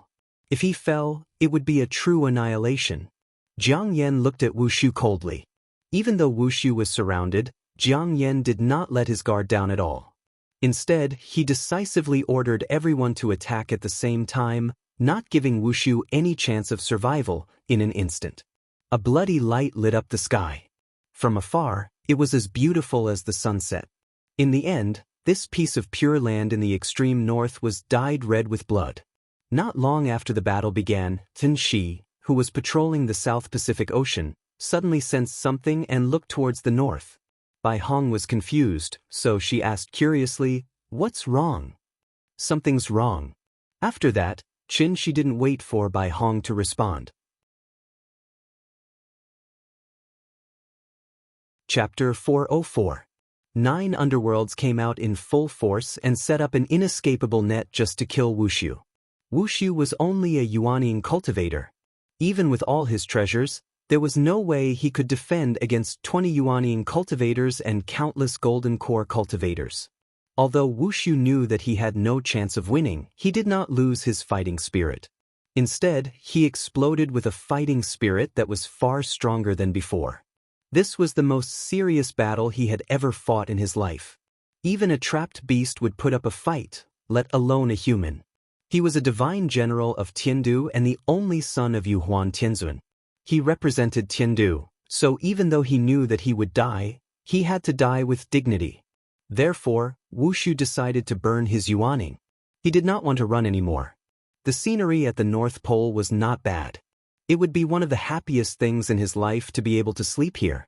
After Wu Shu let out a long roar, his body began to burn like firewood. At that moment, blood dyed the sky red. The sound of spells exploding could be heard continuously. It was as if the spell was playing a requiem for this arrogant and slightly neurotic man. The burning of Yuanying would not last for long. Therefore, the battle quickly came to an end. This was a battle that seemed short, but was actually extremely tragic. Wu Shu thought that killing one was enough, and killing two was worth it. When he was about to die, he actually used a secret technique to detonate the yellow flag and white bone soul summoning flag in his hands. The 2 9th-grade spirit treasures exploded at the same time, destroying the souls of the 3 Yuanying stage cultivators closest to him on the spot. At the same time, the Yin and Yang 6 directions formation was successfully shattered, causing the spiritual energy to dissipate, which successfully attracted Qin Shi's attention. As for Wu Shu himself, of course, he was also turned into a wisp of smoke in the explosion. From now on, there would be no more divine general named Wu Shu in this world. Reporting to Yuzun, Wu Shu's Sumeru mustard seed bag has been found. The formation imprint has been destroyed according to your orders. Please give us the order. Very good, let's retreat. It's time for our old friend to take the stage. The 9 Serenities had lost 3 Yuanying in this battle, but Jiang Yan did not seem to feel the slightest bit of heartache. Instead, he calmly ordered his men to clean up the battlefield as quickly as possible. He knew that Qin Shi would come, so he had to hide everything before Qin Shi arrived. Otherwise, where would he find such a good scapegoat? After receiving Jiang Yan's order, the generals of the 9 Serenities did not even bother to clean up the battlefield. They quietly retreated like a receding tide, leaving behind only the messy aftermath of the battle. Qin Shi rushed to the Arctic Circle as fast as he could. His intuition told him that this true essence fluctuation was not simple. But unfortunately, Chen Shi was like the police in the movies. He was always the last to arrive. By the time he arrived at the scene of the incident with Bai Hong, everything had disappeared. All that was left was a shattered ice field that seemed to have experienced a carpet bombing. Some broken spell imprints were vaguely left in the air. Chen Shi silently sensed them. He felt that these spells were familiar, but he could not tell where he had seen them before. It was very strange. It was a bit like the Jiang family's true 6-trigram spell, but it was much more exquisite. It was far beyond the level of the Jiang family. Chen Shi knew the ins and outs of Daiyu Island very well, so he did not even think about Jiang Yan. Therefore, he could not even figure out what had happened here. Who was fighting? What level of battle was it? Judging from the true essence fluctuation that he had sensed earlier, the level of this battle was far beyond Chen Shi's imagination. The battle of the Yuanying? When did Earth become so terrifying? Chen Shi silently sensed the spell imprints in the air, trying to find some clues from them. Bai Hong, on the other hand, began a carpet search in the snow.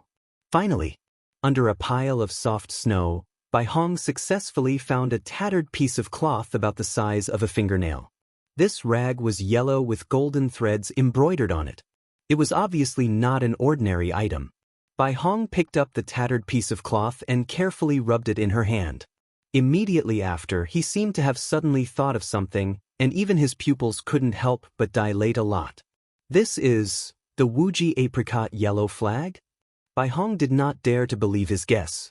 He tried to sense some spiritual energy from it, but this rag was no different from an ordinary tablecloth. Other than the brighter color, there was nothing special about it. Under normal circumstances, magic treasures could be recycled and reused. For example, Chen Shi had recycled Qing Wan's spear. But if this magic treasure was a natal magic treasure, and its owner used a secret technique to detonate it, this magic treasure would be completely destroyed. Even if it was picked up, it would take up too much space. In an instant, Bai Hong's mind went blank. After staring blankly for a long while, he began to search in the snow as if he had gone mad. Chen Shi noticed his abnormal behavior, so he stopped what he was doing and used his divine sense to help Bai Hong search. This search was incredible. After Chen Shi picked up a palm-sized rag from the snow, Bai Hong was stunned. It's Wuxiu, it's really him. Hearing this, even Chen Shi couldn't help but be stunned. Wuxiu? This guy was covered with high-level magic treasures to defend himself, and he had the blood escape technique to save his life. Even he was not 100% sure that he could kill Wuxiu. Who on earth could do it? At the same time. The Great World. Tindu. Heavenly Venerable Yu Huan was currently standing in a pavilion filled with candlelight. Next to each candle was a small wooden tablet with different names written on it. It looked like a memorial tablet in the ancestral hall. Yuhuan Tianzuan picked up one of the wooden tablets with trembling hands. The wooden tablet had the words Wuxiu written on it. He seemed to be a little unable to believe what he saw. So after picking up the wooden tablet and carefully touching it, Yuhuan Tianzuan picked up the candle next to it. The other candles were still burning well, but this one was extinguished. Wuxiu, my son, can you tell father, what did you encounter in the lower realm? This was the heart fire lamp. Every day, when a newborn was born, the heart fire would be used as a lamp. The heart fire lamp could not be extinguished. Once it was extinguished, it meant that the owner of the lamp was dead. And this was the so-called, when the person died, the lamp went out. Although Yuhuan Tianzuan was the supreme of Tiandu, after seeing Wuxiu's heart fire lamp go out, he couldn't help but shed 2 lines of hot tears. But a celestial lord was a celestial lord after all. Even if the grief in his heart was extreme, he had to wait until this grief subsided before he stepped out of the attic again. Pass down my orders. Order the 5 divine generals to return immediately and take the heaven-bearing efficacious floating mirror. Build the soul bridge, open the gate of heaven.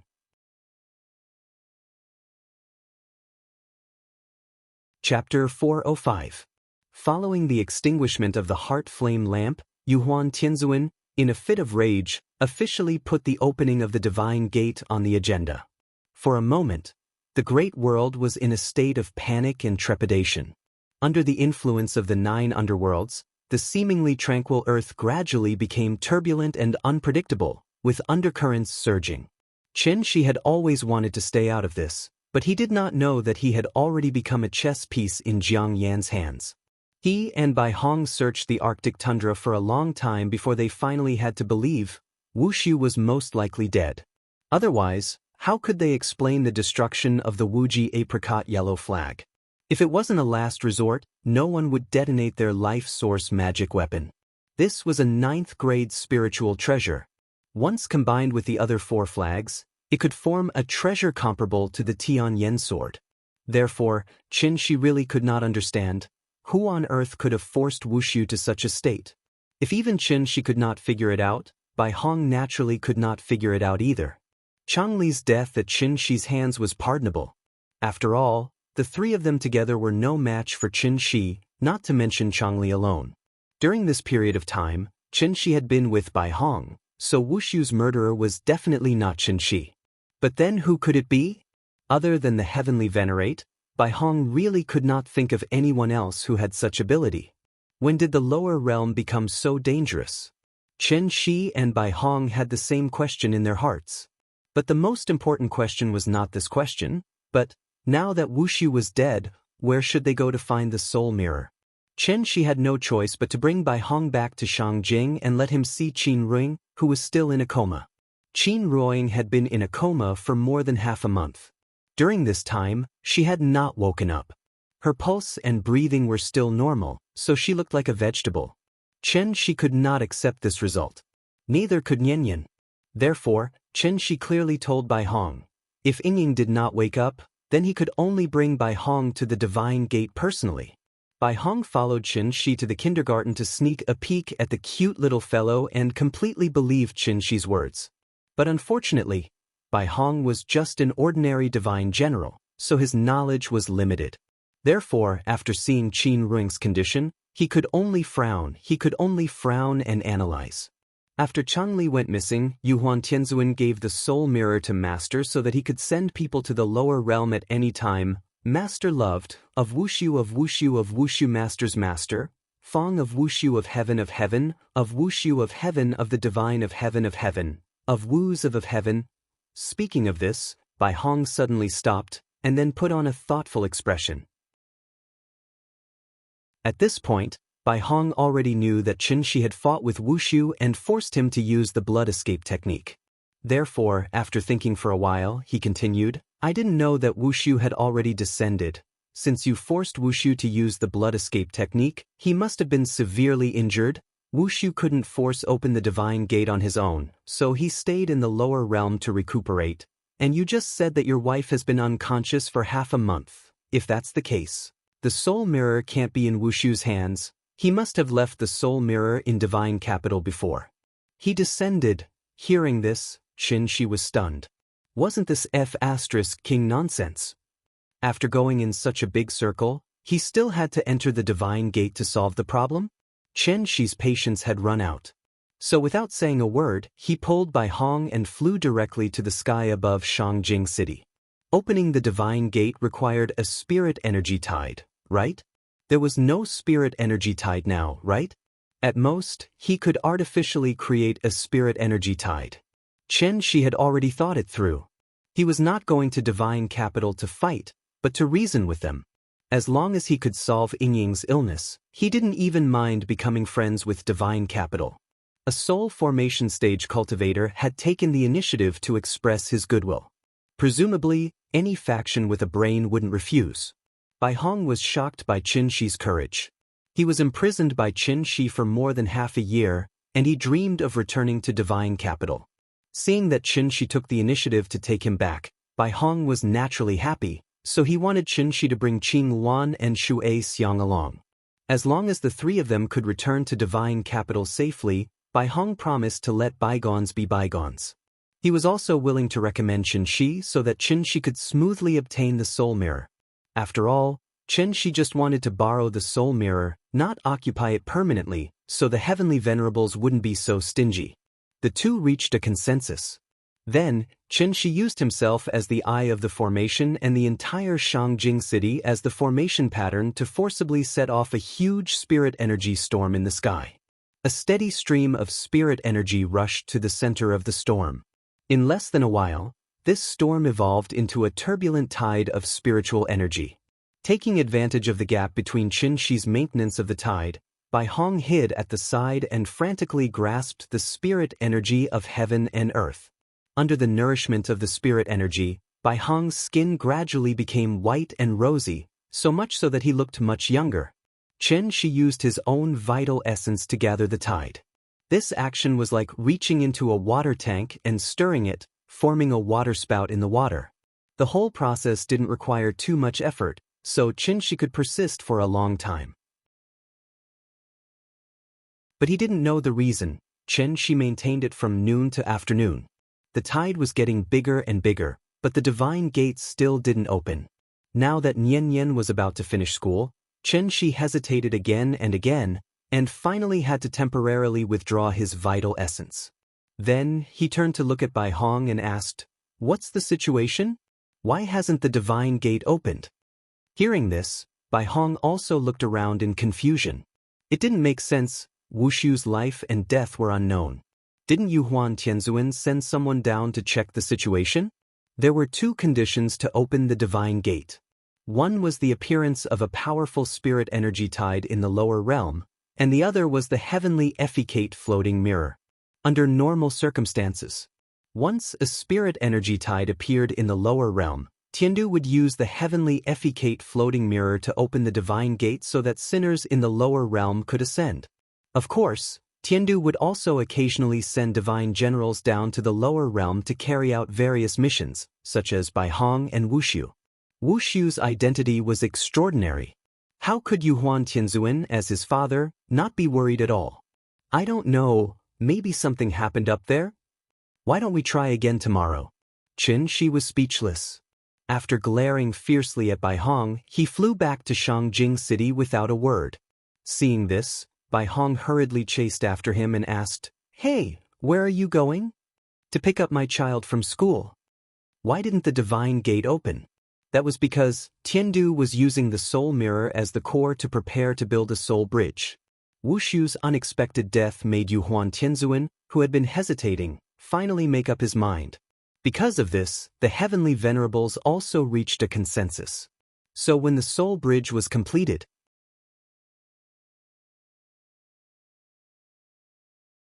Chapter 406, January 26th.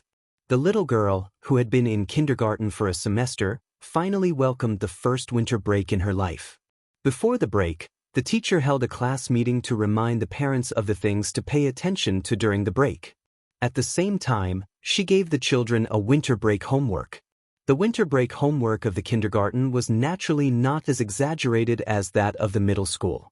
At most, it was only 2 or 3 pages.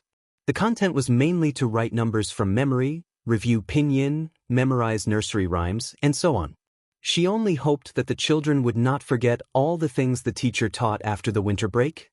"Goodbye, teacher. I'll miss you. Nian, good girl. I'll wait for you at school. See you next semester. Goodbye." The little girl nodded her little head like she was pounding garlic. After waving goodbye to the teacher reluctantly, she turned her head to look at the 2 brothers. Now that the 2 brothers were sent to and from school by Xia Kaiji, they naturally could not go to school with her every day. Now that the winter break was finally here, the 3 children agreed to meet at the tea house tomorrow and then go to the ice rink to play. "Wenwen Mingming, see you tomorrow." The little girl held Qinshi's hand and waited very politely until Xia Kaiji's car started. Then, she turned around and followed Qinshi home. The closer it was to the end of the year, the more deserted Shangjing City seemed. Every time the little girl breathed, she would exhale a stream of hot air. She thought it was very fun, so from time to time, she would raise her little head and then imitate the dubbing in the short video. She would pout her mouth and shout a Chunibu line, "The evil dragon roars, a woon." The little girl was like a cute little sun. Even in this cold winter, she could still bring some warmth to Qinshi. The father and daughter held hands and walked slowly on the street. Before Qin she could find a topic to talk about, The little girl asked first as usual, "Daddy, is Mommy better today?" "Yes, she's better. She just got up and steamed some soup dumplings for you. When you get home, it'll be ready." She gently squeezed the little girl's little hand and a bright smile appeared on his face. The little girl did not have any doubts about this. This was because the food her mother made tasted obviously different from the food her father made. She could tell. When it came to eating, the little thing was obviously a little greedy, so it shook Chinchi's arm and laughed. "Mommy's soup dumplings are also very delicious. I can eat 3. "Really? Daddy will bring you 3 in a while. You have to finish them all." "No problem." She carefully coaxed the little fellow. He didn't want Nian to know that Qin Ruoying had been sick in bed, so he deliberately cooked ordinary food from time to time to deceive the little girl and tell her that it was her mother who cooked it. At first, the little fellow was naturally convinced. But after a long time, the little fellow still felt a little strange. Since her mother could wake up to cook for her, why couldn't she wait until school was over before going to bed?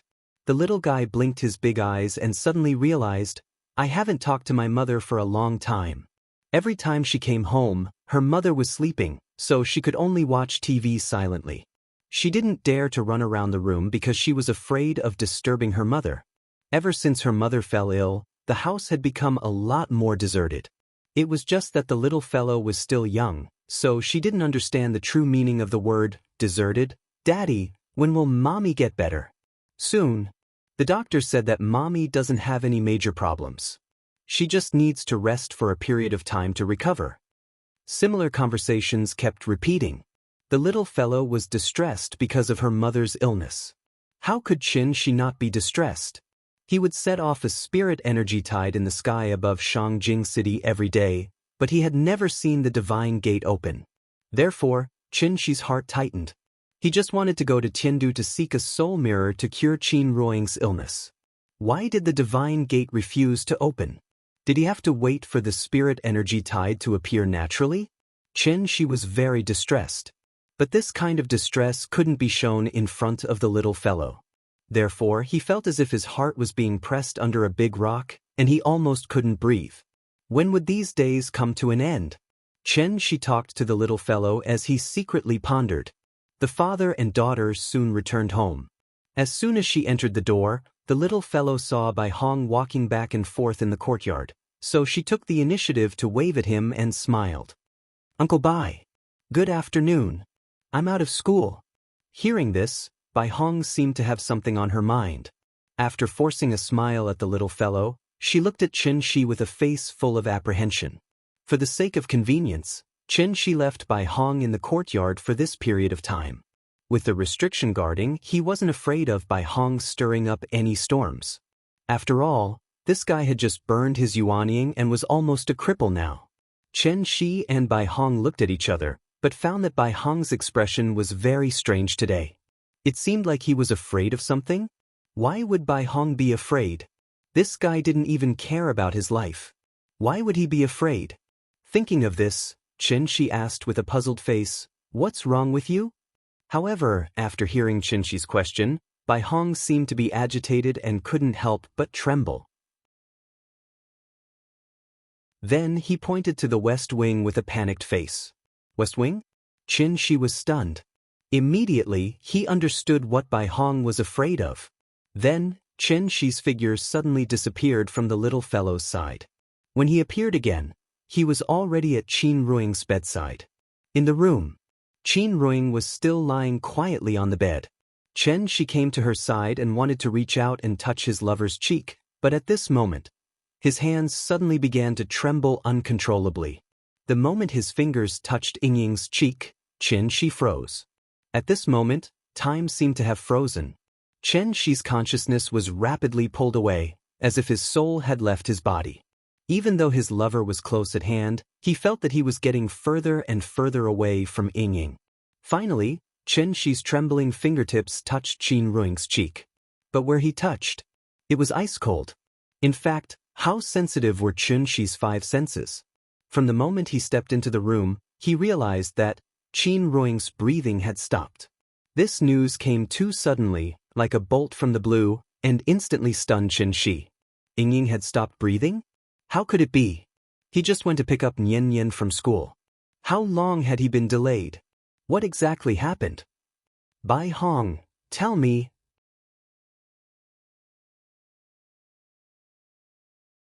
Chapter 407. What the hell was going on?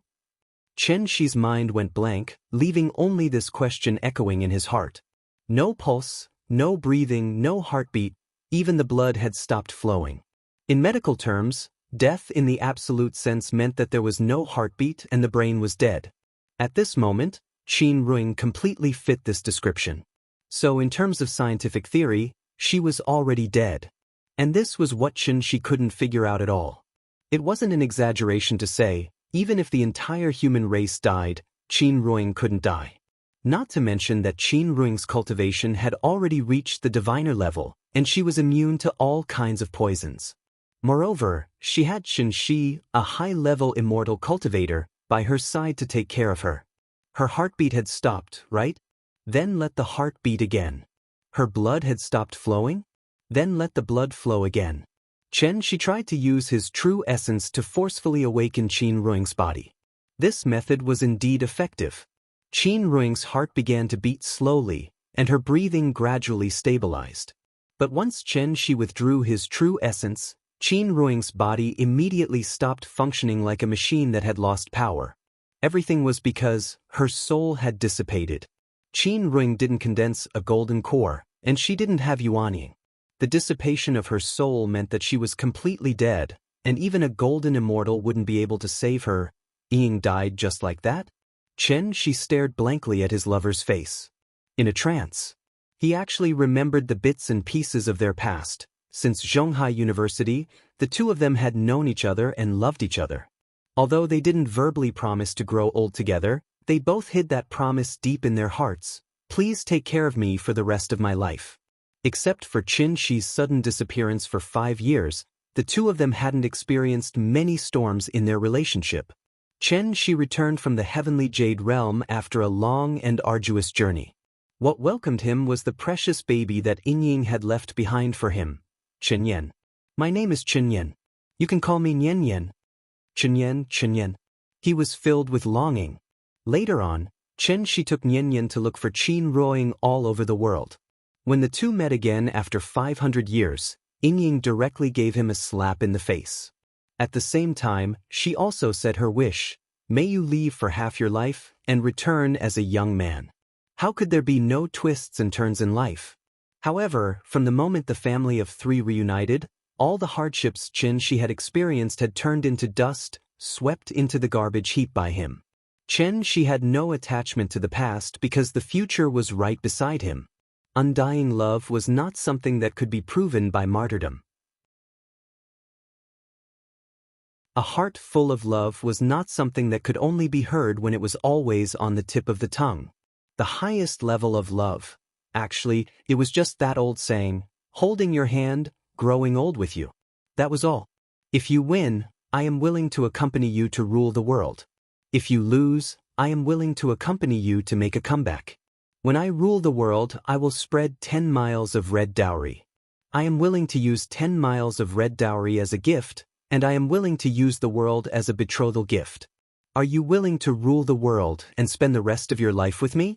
Chen Shi did not strive for the world, so Ying accompanied him in a small tea house by Hohai. When she had nothing to do, she would flip through books, take care of the children, and watch the flowers bloom and wilt in front of the courtyard with her lover. She would gaze at the clouds in the sky. Was there anything more blissful in the world than this? Chen Shi could answer with absolute certainty, absolutely not. But now, his happy life had completely turned into bubbles. Thinking of this, Chen Shi could not help but suddenly wake up from his memories. Only then did he realize that his face was already covered in tears. He gently lowered his head and left a kiss on Qin Ruing's lips. Only then did he hold his lover's hand and solemnly promise, Ying, wait for me. There was no need to say more with just these 4 words. Even if I can't reincarnate in this life, I will still create havoc in the underworld and strike your name from the book of life and death. The little fellow stood in the courtyard with a blank face. Where did Daddy run off to? She looked around and did not see Qinshi's figure. Carrying her small bag, she eagerly ran towards the west wing. But just as she was about to step on the stairs, an earth-shattering roar resounded through the sky. Bai Hong! Tell me, what is going on? The little fellow was startled by this thunderous roar and almost fell to the ground. If it were not for the big cat's quick-wittedness and supported her from behind, this little fellow would probably have fallen to the ground and rolled several times. The little fellow was still in a state of shock. Before she could regain her senses, she suddenly felt a strong gust of wind blowing from behind. The cold wind burrowed into the little fellow's back and immediately made her shiver. She hurriedly looked back and found that Uncle Bai, who was still in a daze in the courtyard just now, was nowhere to be seen. The little fellow was frightened by this strange atmosphere and carried the big cat directly into the west wing. At the same time, she did not forget to shout, "Daddy? Daddy? Where are you?" Daddy is in the sky. Because the little fellow was in the courtyard just now, Qinshi was furious and directly grabbed Bai Hong's neck and lifted him into the sky. Cough, cough, cough. I don't know either. Everything was fine just now, but suddenly there was no breath, Bai Hong struggled to reply. This time, he was really sitting at home, but the trouble came from the sky. Bai Hong was, after all, a divine general. Although his cultivation was not even a tenth of it, his 5 senses were still very sharp.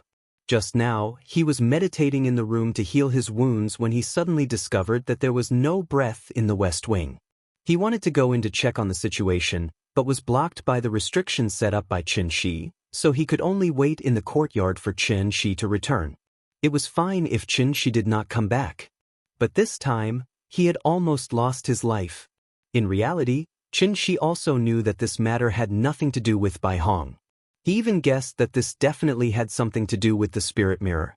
Otherwise, who in this world would be able to cause Yingying's soul to scatter without a sound? I'll tell you. If anything happens to Yingying, I'll definitely bury your Tiandu with her. Qinshi was like an enraged lion, roaring at Bai Hong. Without waiting for Bai Hong to explain, he directly dragged Bai Hong and flew toward the Pacific Ocean. Although Bai Hong was not afraid of death, Qin Ruoying's current situation clearly had something to do with Tiandu, so he more or less felt that he could not face Qinshi. So, Bai Hong obediently kept his mouth shut, waiting to see what Qinshi wanted to do next. Qinshi was angry, but he did not lose his mind because of it. Since Yingying's soul had dissipated, the most important thing now was not to directly find her soul, but to find a way to protect Yingying's physical body. Qinshi could not stay by Qin Ruoying's side at all times to help her maintain her physical body, so he urgently needed a magic treasure now, and that was Shui Xiang's blue wave silk gauze. Therefore, after arriving at the deep-sea cave, Qinshi frantically poured his vital essence into the large ice block that sealed Shui Xiang. As long as Shui Xiang's injuries were slightly relieved, her frozen state would naturally be lifted. Under Qinshi's continuous pouring of vital essence, the ice block gradually melted, and Shui Xiang suddenly fell from it. During this period of time, Shui Xiang had been in a state of suspended animation, so she did not know what happened outside. Therefore, the moment she woke up, she directly launched an attack at Qinshi. Shui Xiang, stop. Seeing this, Bai Hong hurriedly shouted to stop. But Qinshi's action was much faster than his voice. Shui Xiang did not even use the first move, and Qinshi had already inserted countless spirit needles into her body. Shui Xiang's almond-shaped eyes widened, and after glaring at Qinshi fiercely, her body completely softened. At this time, Bai Hong on the side let out a long sigh of relief. He was not afraid of death, but he was very afraid of his junior brothers and sisters dying for no reason. Fortunately, Qinshi did not intend to take her life. Take her, let's go. Qinshi grabbed the blue wave silk gauze, left a sentence coldly, and turned to walk out of the cave. Hearing this, Bai Hong hurriedly helped Shui Xiang up from the ground, and then followed Qinshi's pace. Looking at the man in front of him who was silent on the surface, but his heart was filled with indignation, Bai Hong knew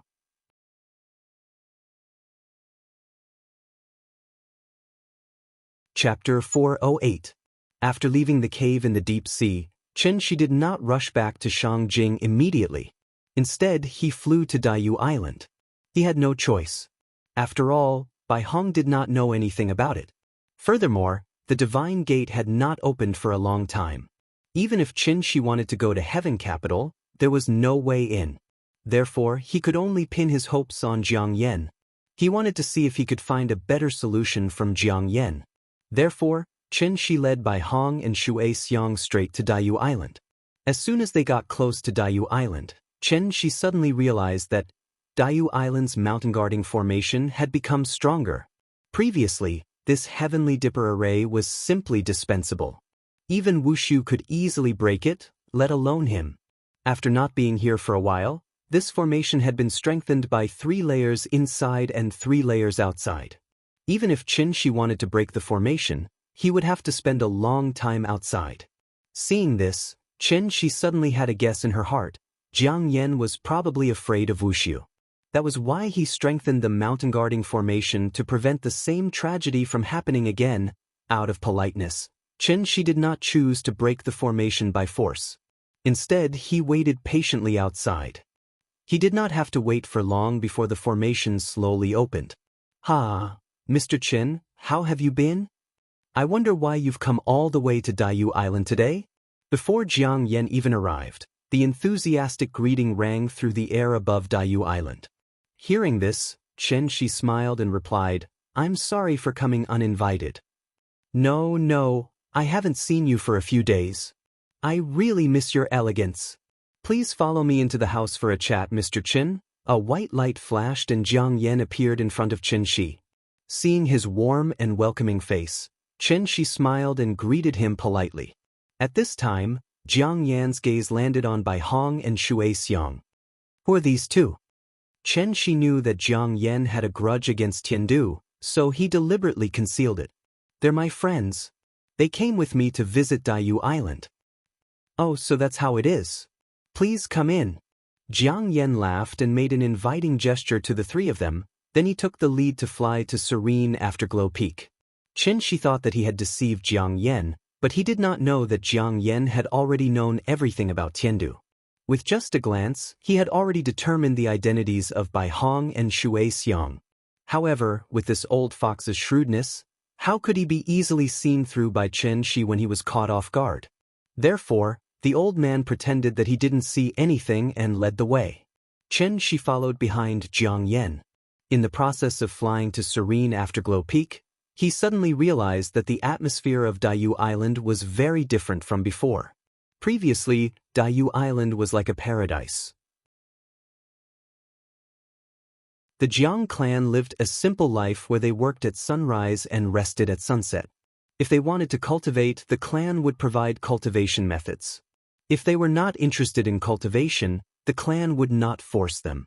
After all, this was a large clan with a population of tens of thousands.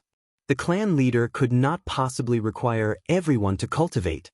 But now, Daiyu Island was like a frontline military camp. From the elderly in their 70s to the children of 4 or 5 years old, all of them were cultivating hard on the drill ground. Jiang Yan noticed Qin Shi's gaze, so he took the initiative to explain.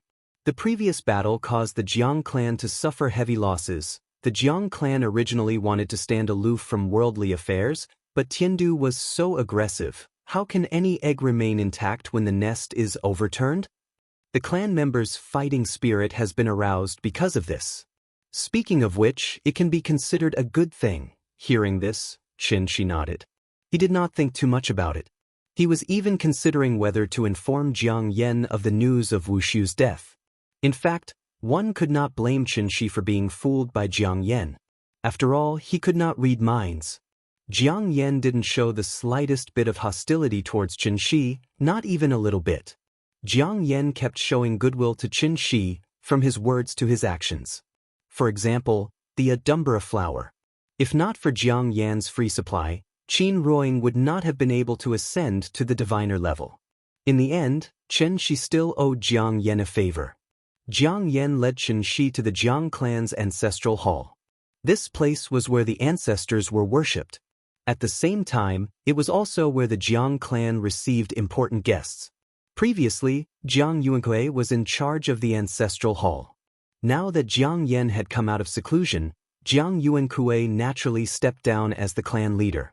Chen Shi looked around and realized that there was no one around the ancestral hall.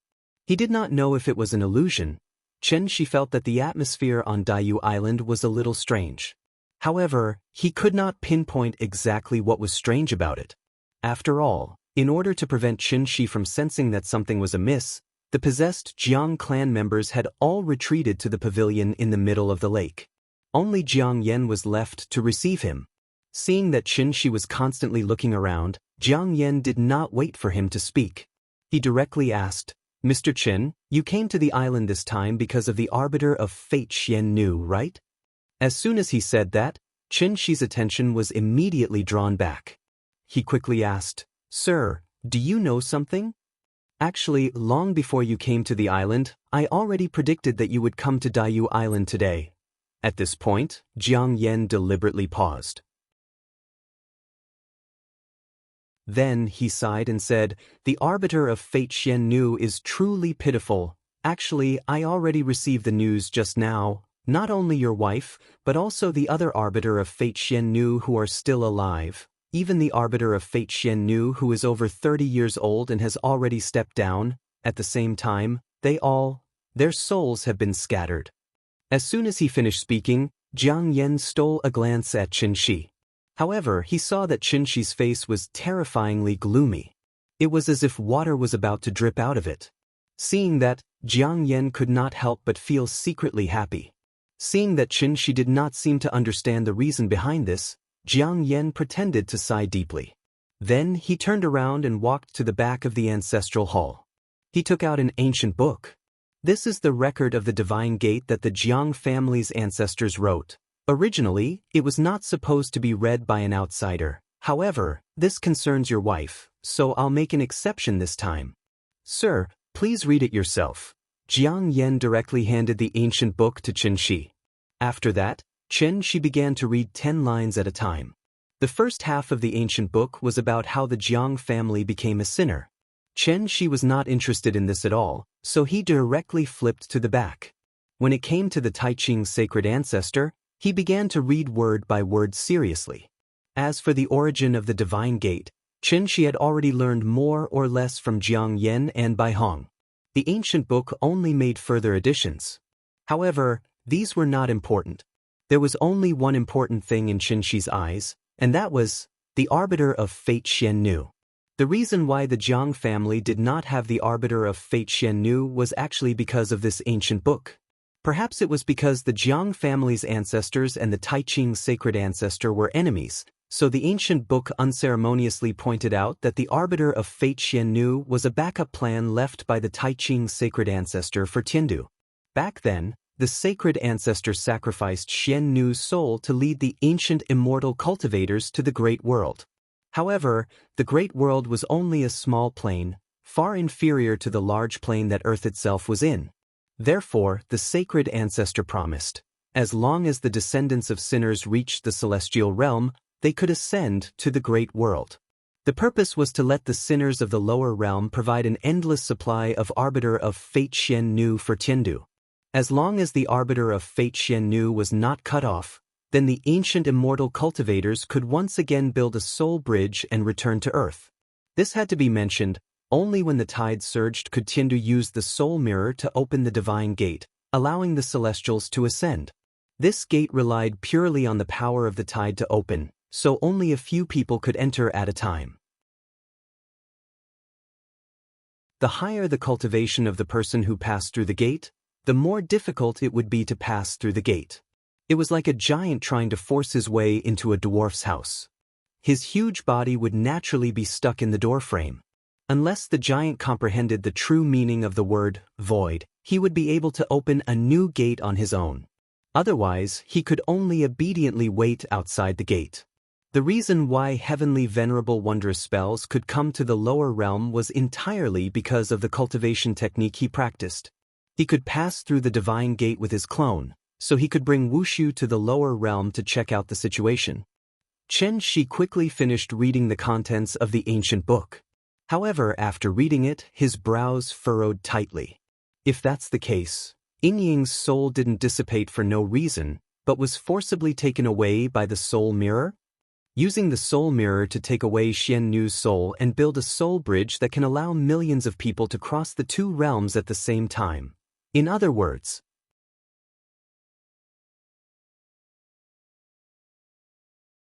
Chapter 409. Building the Soul Bridge and Opening the Heaven Gate. Returning to the human realm. Chen Shi wasn't very concerned about this. He only cared about one thing, and that was the soul mirror. According to ancient records, once the sky-bearing mirror was fully activated, the sky-bearing mirror would be activated. Then, the 5 holy temples in the lower realm and the 13 soul-amassing cauldrons in the various branches would be activated at the same time. From there, they would build a super-large teleportation formation across the two realms, the so-called Soul Bridge. Soul Bridge? More accurately speaking, the Soul Bridge should be called the Bridge of Forgetfulness, right? The river of forgetfulness beside the Bridge of Forgetfulness. Ancient cultivators walked leisurely on the bridge, but the river of forgetfulness beneath the bridge flowed with the blood and vengeful souls of the Siming Xian Nu. In reality, there were no special requirements to become the Siming Xian Nu. All one had to do was be a woman. As the Siming Xian Nu gradually became a symbol of status, a series of additional requirements were added to the land of legacy in the lower realm. Of course, the Siming Xian Nu that everyone in the village respected was actually just a stepping stone for the ancient cultivators to cross the river. The moment they became the Siming Xian Nu, their souls were already offered to the soul-amassing cauldron. Even after death, their remnant souls would automatically fly into the soul-amassing cauldron and be stored in the cauldron as souls. It was only then that the Siming Xian Nu would truly usher in their tragic lives. Because their souls hadn't perished, they would instead endure endless torment and burning in the soul-amassing cauldron until the soul mirror opened. Only then would they truly be liberated. Turning to ashes was a form of liberation. Chen Shi returned the ancient book to Jiang Yan. Then, without saying a word, he cupped his hands and thanked Jiang Yan. Then he silently turned and walked out of the Jiang clan ancestral hall. Bai Hong had been waiting outside. When she saw Chen Shi come out, she immediately approached him to ask about the situation. But he didn't expect that Chen Shi would grab him and Shui Xiang and fly straight back to Shangjing. As soon as Chen Shi left, Jiang Yan followed behind. However, by the time he looked up, Chen Shi's figure had completely disappeared from the sky above Daiyu Island. Seeing this, the corners of Jiang Yan's mouth immediately curled up into a meaningful smile. Chen Shi flew very quickly and returned to Shangjing in the blink of an eye. This time, he didn't let Bai Hong and Shui Xiang enter the house. Instead, he casually threw them into the alley and used his true essence to control them. Chen Shi had left so suddenly that the little girl couldn't find her father after looking around the yard, so she ran to the room to watch TV. One had to know that although Chen Shi did not waste much time on the road, but this time, he was looking for Shui Xiang and Jiang Yan, so Chen Shi wasted more than an hour. The sky had completely darkened. Under the dim night sky, the small bar by the beach was bustling again. Only this courtyard that used to be bustling with noise and excitement, at this moment, it was still deserted. Even the lights in the courtyard were not turned on. The little girl had been hungry for a long time. However, even though her stomach was growling, she didn't cry for her father. Instead, she quietly curled up in a corner of the sofa. In such a big house, only the big cat was still by her side. "Big cat, do you know where Daddy went?" Meow meow meow. The big cat let out a series of sweet noises. As if to comfort the little girl, the big cat moved closer to her, then stretched out its head and rubbed against her leg. "Big cat, are you hungry?" "I'm hungry too." As she spoke, the little girl rubbed her little belly. She didn't cultivate, so naturally, she didn't know how to fast. The feeling of being hungry was something she had never experienced before. "Daddy's not at home, so we can't run around. We have to be good at home and wait for Daddy to come back and make us delicious food." The little girl hugged the big cat in her arms, then as if to cheer herself up, she pouted and said these words of self-encouragement. Although she said this, The little girl still looked back at Qin Ruing from time to time, then turned her head to look out the window. It was pitch black outside. Only the sound of the cold wind blowing could be heard. Because of this, a sense of confusion that she had never felt before appeared in her big, bright eyes. Where did Daddy go? The little girl waited bitterly. Finally, Qin arrived home. As soon as he stepped into the courtyard, Qin found that the house was dark, so he used his inner energy to turn on all the lights. In an instant, the lights were brightly lit, flowing with light and color. Qin Ruing was bedridden, so his sister-in-law naturally couldn't escape this calamity. Xiao Yuan went home for the holidays, while his father-in-law was still in seclusion in his room, unaware of the outside world. Right now, in this huge courtyard of the Qin family, only a 5-year-old child was still moving around freely. But she was still so young, she didn't even know how to turn on the lights. Thinking of this, Qi's expression couldn't help but darken. He quickly walked to the west wing. Daddy's back. The moment the lights came on, the little girl excitedly jumped down from the sofa, then eagerly hugged the big cat and rushed out of the room. Daddy, where did you go? I missed you so much. Although they hadn't seen each other for more than an hour, the little girl really missed Qin very much. On one hand, it was because she was afraid of the dark. On the other hand, of course, it was because she was hungry. Hungry, right? Let's go. Daddy will take you to cook. Unlike usual, Qin didn't apologize to the little girl immediately this time, but carried her directly to the kitchen. The little girl naturally didn't notice this difference. As soon as she heard that her father was going to make delicious food for her, this little girl instantly threw all her worries to the back of her head, then excitedly rode on Qin's shoulder, smiling as she waited for her father to make delicious food for her. Soon, the father and daughter had a full meal. After filling her stomach, the little girl clung to Qin's side as usual, then pulled Qin to watch cartoons with her. But because her biological clock hadn't been adjusted, before 9 o'clock, the little girl kept yawning. Seeing this, Qin led her to the bathroom, then washed her up. Wash clean, put on a nice towel, lie on the bed. Maybe because she was in a good mood, the little girl even hummed the little song that the teacher taught her. Looking at her innocent and cute appearance, Qin's face finally showed a trace of a smile from the bottom of his heart. However, this trace of a smile didn't last long. When Qin carried the little girl back to the bed, watching the little girl as usual, tiptoeing to Qin Ruing's side and lying down, then she could no longer suppress the raging emotions in his heart, and tears suddenly flowed out. This had nothing to do with cultivation. It was the truest feeling in his heart at this moment. In order to prevent the little girl from seeing him, Qin used an illusion to cover his face. Daddy, tell me a story. Just one. After hearing it, I'll go to sleep obediently. Okay, since you're so obedient, Daddy will tell you too. Mua. Daddy is so good. So, Qin hugged the little girl, and softly told her a simple and childish story one after another in her ear. It wasn't until the little guy fell asleep that Qin finally stopped. He quietly looked at the two most important women in his life. They slept sweetly and peacefully, and nothing could disturb them. Just as Qin had once promised, even if the sky collapses, I'll hold it up for you. I'm Yingying's husband, and also Nianyan's father.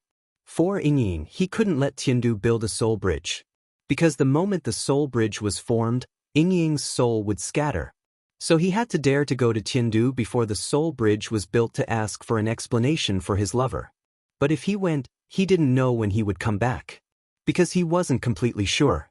And this was also the first time since Qin returned that he did something he wasn't sure of. But he had to do it.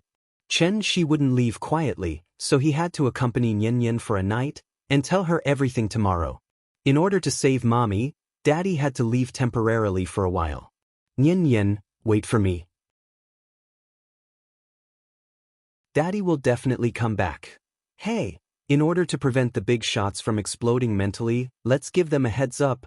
This isn't a sadistic novel, and I'm not interested in killing my wife, but the plot has to move forward, right? I can't stay in the tea house all day, can I? Life has to have some ups and downs. Humans only grow when they experience things. Makes sense, right? Long live understanding.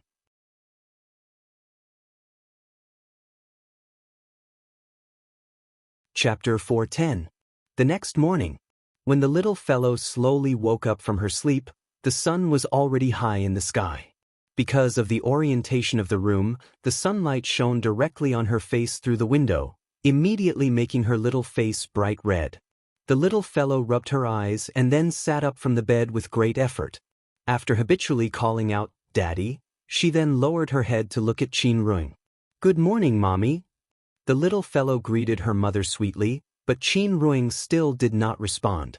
She just lay quietly on the bed like that. There was no breath, no heartbeat, and of course, no movement.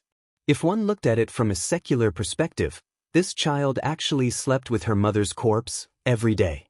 Thinking about it carefully, this scene was really strange, and even gave people a chilling feeling. Fortunately, the little fellow did not think so. In her mind, her mother was just sick, a very, very sick person. Daddy was busy taking care of her mother, so sometimes he neglected her. The little fellow did not want to cause trouble for her father. Therefore, she called out to her father, but her father did not appear for a long time. The child imitated her father's usual behavior, gently pecked her mother's cheek, and then got up from the bed. Then, the little fellow ran into the bathroom, stepped on a small stool, and began to wash herself.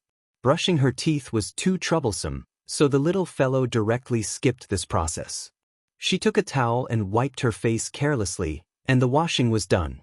At this time, Qin Yongyan, who had not shown up for a long time, followed Qin Shi out of the main hall. "Good morning, Grandpa." The moment she saw Qin Yongyan, the little fellow very intimately went to his side, and immediately made Qin Yongyan laugh loudly. The 3 generations of grandfather and grandson sat around the small table and had breakfast. During this time, everything was as warm and peaceful as usual. Qin Shi cleared the table, and then called the little fellow to his side. "Nyan, Daddy wants to discuss something with you. What is it?" The little fellow tilted her head, her big eyes filled with confusion. "Mom's condition has worsened. Dad has to go abroad to get the best doctor for Mom. But it's very far overseas. Once Father goes, it might be a very, very long time before I can return." The little fellow did not reply immediately. She pursed her lips and looked at Qin Shi eagerly, as if she was still thinking about the meaning of his words. "Nyan, be good. After Daddy leaves, don't be afraid, because Mom, Auntie, and Grandpa are all by your side, and the big cat, Big Head, they will always be with you. Mom and Auntie are both sick. They can't take care of you anymore, but Grandpa can, so I'll have to trouble Grandpa to cook for you and take care of your life in the future. Grandpa is already so old. He's not as young as Dad. He doesn't have enough energy to play with you. Promise Daddy that you'll listen to Grandpa in the future, okay?" Qin Shi gently held Nyan in his arms and whispered many things into her ear. He knew that Nyan might not be able to remember it, but he had no choice. He still had to say these words to Nyan. This was Daddy's reluctance and also his parting words. The little fellow was still young, so she did not know what Qin Shi's words meant. She only remembered one thing, and that was, Daddy was leaving. He was going to a very, very far place. Because Mom was sick, Daddy had to find a way to treat Mom. The little fellow knew what was important. So even if she was a little unhappy, she did not cry and make a fuss to stop Qin Shi from leaving. Instead, she looked up and asked seriously, "Daddy, how long will you be away? When will you come back?" As soon as this question came out, Qin Shi fell silent. After a long silence, he reluctantly squeezed out a smile and said to the little fellow, "It won't be long. You know, Daddy has been abroad before. Now that I have experience, I should be able to come back soon." The little fellow nodded as if she had understood something. Then, as if she suddenly thought of something, she hurriedly asked, "Dad, what should I do if I miss you?" Hearing this, Qin Shi fell silent again, because he really did not know how to answer. Should he continue to deceive her? Or should he cruelly tell her the truth? Once he left, he didn't know when he would see him again. Just thinking about it was enough to break his heart. The little fellow saw that Qin Shi did not answer for a long time. After blinking her eyes, she thought of a solution for herself. "Daddy, if I miss you, then I'll video call you. Okay?" Looking at the little fellow's expectant eyes, Qin Shi finally nodded decisively this time. This was a solution he did not think of. Now that technology was developing so rapidly, it should not be difficult to simulate his image and deceive the little fellow, right? The father and daughter had a lot of private conversations today. They talked from morning to afternoon. When the sun was about to set, the little fellow, led by Qin Yongyan, personally sent Qin Shi to the door. She tiptoed and took the initiative to kiss Qin Shi's left and right cheeks. Then she said with a reluctant face, "Daddy, you have to come back early, I'll miss you." "Okay, Daddy promises you." While speaking, Qin Shi gently left a kiss on the little fellow's forehead. The father and daughter parted ways. Qin Shi strode away and did not look back along the way. But until his figure disappeared at the end of the alley, the little fellow was still waving her little hand in the direction he left. "Daddy, come back early." After saying goodbye to the little fellow and making a series of preparations, Qin Shi took Bai Hong and Shui Xiang back to the familiar place, Karakoram Kunlun, the closest place to heaven. Qin Shi found the ruins of the sundial temple based on his memory, then sat down cross-legged in the middle of the ruins. Sitting down, he sat for a whole 3 days and 3 nights. It was not until the morning of the 4th day that Qin Shi finally woke up from his meditation and took out the sound-transmitting talisman that Jiang Yen gave him from his bosom. This was a sound-transmitting talisman that could directly contact Tiandu. It was a rare stock from ancient times. He did not know where Jiang Yen got it from. Right now, Tiandu was preparing to build a soul bridge. No matter how turbulent the spiritual qi in the lower realm was, it was impossible for Tiandu to withdraw the soul mirror that was in use. Since the gate of heaven refused to open, then Qin Shi could only think of a way to forcibly open the gate of heaven himself. This sound-transmitting talisman became the key. Because he wanted to use this sound-transmitting talisman to locate the position of Tiandu and thus pry open the gate of heaven. This was also the solution that Qin Shi and Jiang Yen finally came up with after a detailed discussion. Since the moment Qin Ruing's soul dissipated, Bai Hong had been reduced to a prisoner again. So he could only be locked to one side like Shui Xiang, anxiously watching Qin Shi's strange actions. They saw, after Qin Shi ignited the talisman, he leaped into the air. Then, under the dumbfounded expressions of the two people, Qin Shi held the flowing cloud sword in his hand, mobilized all the vital essence in his body, and fiercely slashed at the sky. In an instant, the mountains shook, the wind and snow trembled. After 3 days of meditation, Qin Shi gathered all the vital essence in his body to one point. The moment the sword was drawn, the whole world fell silent. Immediately after, the sword qi grew bigger and bigger. Every time it flew up a meter, the sword qi would violently expand at a speed visible to the naked eye. As the sword qi continued to expand, it finally showed a kind of earth-shattering momentum, rolling up all the fluttering snowflakes between heaven and earth, like a pillar that supported the heavens, crashing into the clouds. Only then did Bai Hong suddenly widen his eyes, finally understanding what Qin Shi was doing. He was going to use his own strength.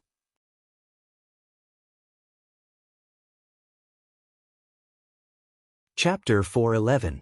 After 3 days of recuperation, Qin Shi finally slashed out with his sword.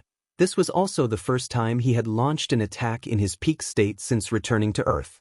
Of course, the target of his attack wasn't a person or object, and it was the boundless sky. The elegance of this sword could be said to be shocking the world.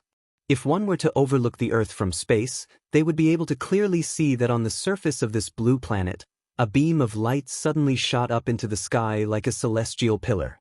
The dazzling sword light tore through the clouds, and the quintessential essence dispersed like ripples, spreading out wave after wave. Wherever the true essence went, the climate of the area would even change dramatically.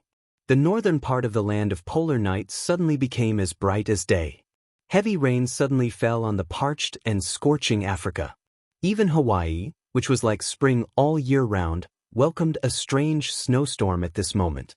The clouds were like confetti in a bottle, shaking violently with the shaking of the bottle. As a result, abnormal weather conditions appeared in various areas.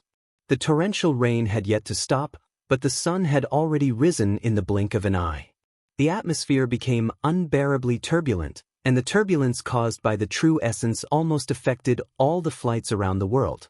In the blink of an eye, the emergency communications from the captains blew up the command towers of various airports. Feeling the violent shaking of the plane, the unlucky passengers felt as if doomsday was coming. Some of the pessimists even began to write their wills. At this moment, how insignificant were the weak mortals. Thank goodness. This sudden change in weather didn't last long, and everything soon returned to normal. After all, Chen-Shi was not a villain who had come to Earth to wreak havoc. He just wanted to force open the divine gate with his own strength. He was only one step away from the insightful emptiness realm. However, this one step of difference was like a heavenly moat in front of him. The peak of the divine transformation realm and the early Dongshu realm. It seemed like there was not much difference between them, but in reality, the difference was like heaven and earth. If one were to say that they were only comprehending the laws of heaven and earth before the divine transformation stage, only after reaching the insightful emptiness realm could one truly be considered to be using the laws of heaven and earth. The true essence of the word, void, was the first law that an immortal cultivator had to master. And it was precisely because of this difference that Chen-Shi could only watch helplessly in the lower realm. Even though he knew that the soul mirror was the source of all suffering, he couldn't go to heaven capital to find a solution. The gate of heaven did not open. Could it be that he wasn't going? Chen-Shi naturally could not accept such an outcome. If Qin Ruing's soul really dissipated in front of his eyes, and he could only watch helplessly, it seemed that Chen-Shi would never forgive himself in this lifetime. Thus, he had no choice but to take the risk and forcefully open the passageway between the two worlds with his soul formation stage cultivation base. It must be mentioned here, opening and opening were two completely different concepts. The grand pure divine ancestor had built enough connections between the two realms, so Chen-Shi didn't need to open up another channel. He only needed to open up the channel that was originally closed. Just like unblocking the sewers, with the sound transmission talisman as the coordinates, and the glorious sundial temple as the starting point. After 3 days of recuperation, Chen-Shi had accurately found the entry point between the big world and Earth through the voice-transmitting talisman. That was why he had made such a shocking move today. With his own strength, he opened the divine gate with his sword. Not long after the sword light was slashed out, Bai Hong's eyes suddenly widened. His lips trembled as he wanted to say something. But after moving his lips for a long time, he still couldn't say a word. This feeling, Bai Hong, was too familiar. It was the divine gate. The divine gate was really about to open. As expected, the moment the sword light disappeared, a violent storm suddenly blew up on the peak of the snow mountain where the three of them were. Then, an extremely dazzling light suddenly bloomed from the void. Bai Hong took a closer look and found that although this light was much smaller than what they had seen in the past, the feeling it gave him was no different from the divine gate in his impression. The divine gate was actually forcefully opened by someone. Bai Hong looked at Chen-Shi not far away with a shocked expression. At this moment, Chen-Shi's slightly tired face finally revealed a gratified smile. This sword strike used 120% of his strength. After the sword strike, Chen-Shi was like an ordinary person who had just finished a marathon. He was sweating profusely, gasping for breath, and his mental state looked a little dispirited. However, just as Chen-Shi was about to smile, this light door was like a candle flame in the wind, and it began to shrink rapidly at a speed visible to the naked eye. Seeing this, Chen-Shi couldn't help but tremble. Are you kidding me? The divine gate was going to close so soon. In a hurry, Chen-Shi didn't even have time to adjust his breathing. He grabbed Bai Hong and Shui Xiang and rushed into the light door as fast as he could. The three of them successfully rushed into the light door. Then this light door was like a broken light bulb. It suddenly burst out with an extremely dazzling light and then disappeared completely. Everything returned to silence. The wind and snow once again drifted on the peak of the snow mountain. The whistling cold wind continued to blow, and the snow quickly covered the traces left by the three of them. At the same time, Floating Mist Mountain, which was also located in Karakoram Kunlun, but little known to people, Jiang Yan was standing on the peak of the mountain with his hands behind his back. He stared in the direction of the light pillar with his sharp eyes. After the light pillar finally disappeared, Jiang Yan closed his eyes and carefully sensed it. That powerful aura disappeared. After confirming that there was no mistake, Jiang Yan's mouth suddenly curved into a faint smile. Then, the smile on Jiang Yan's face became more and more brilliant. In the end, he couldn't help but laugh out loud. Haha, back to Chen Shi and the other two. When Chen Shi grabbed by Hong and Shui Xiang and plunged into the light door, his vision suddenly turned dark. Like a loach plunging headfirst into the mud, behind the light door, there was no light, no wind. There was no sound. Chen Shi couldn't see anything. Wherever his divine sense went, it was empty in all directions. It was like a vacuum bag, there wasn't even any air here. Thus, Chen Shi reached out and lit up a ball of light. But after the ball of light lit up, Chen Shi still couldn't see anything. Other than his body, there was only endless darkness in this dark space. Where are the two of them? Chen Shi looked around and couldn't help but feel puzzled. Bai Hong and Shui Xiang were personally captured by him and entered the heavenly gate. But after entering the door, Chen Shi's connection with the two of them was completely cut off. Chen Shi thought that he had been ambushed and subconsciously wanted to draw his sword, but he found that he had lost the flowing cloud sword at some point in time. Right now, he was only left with the training clothes he wore when he set off. Chen Shi had no choice but to search aimlessly in this dark space. But after flying for a long time, he still hadn't reached the end. Along the way, there was nothing in the range of his divine sense. There was no other way. Chen Shi could only try to fly down. But after flying for a long time, he couldn't find the ground. Chen Shi thought that his sense of direction was wrong, so he flew horizontally again. This time, he still flew for a long time. Chen Shi still didn't fly to the border. Where's Tiandu? Where did Bai Hong and Shui Xiang go?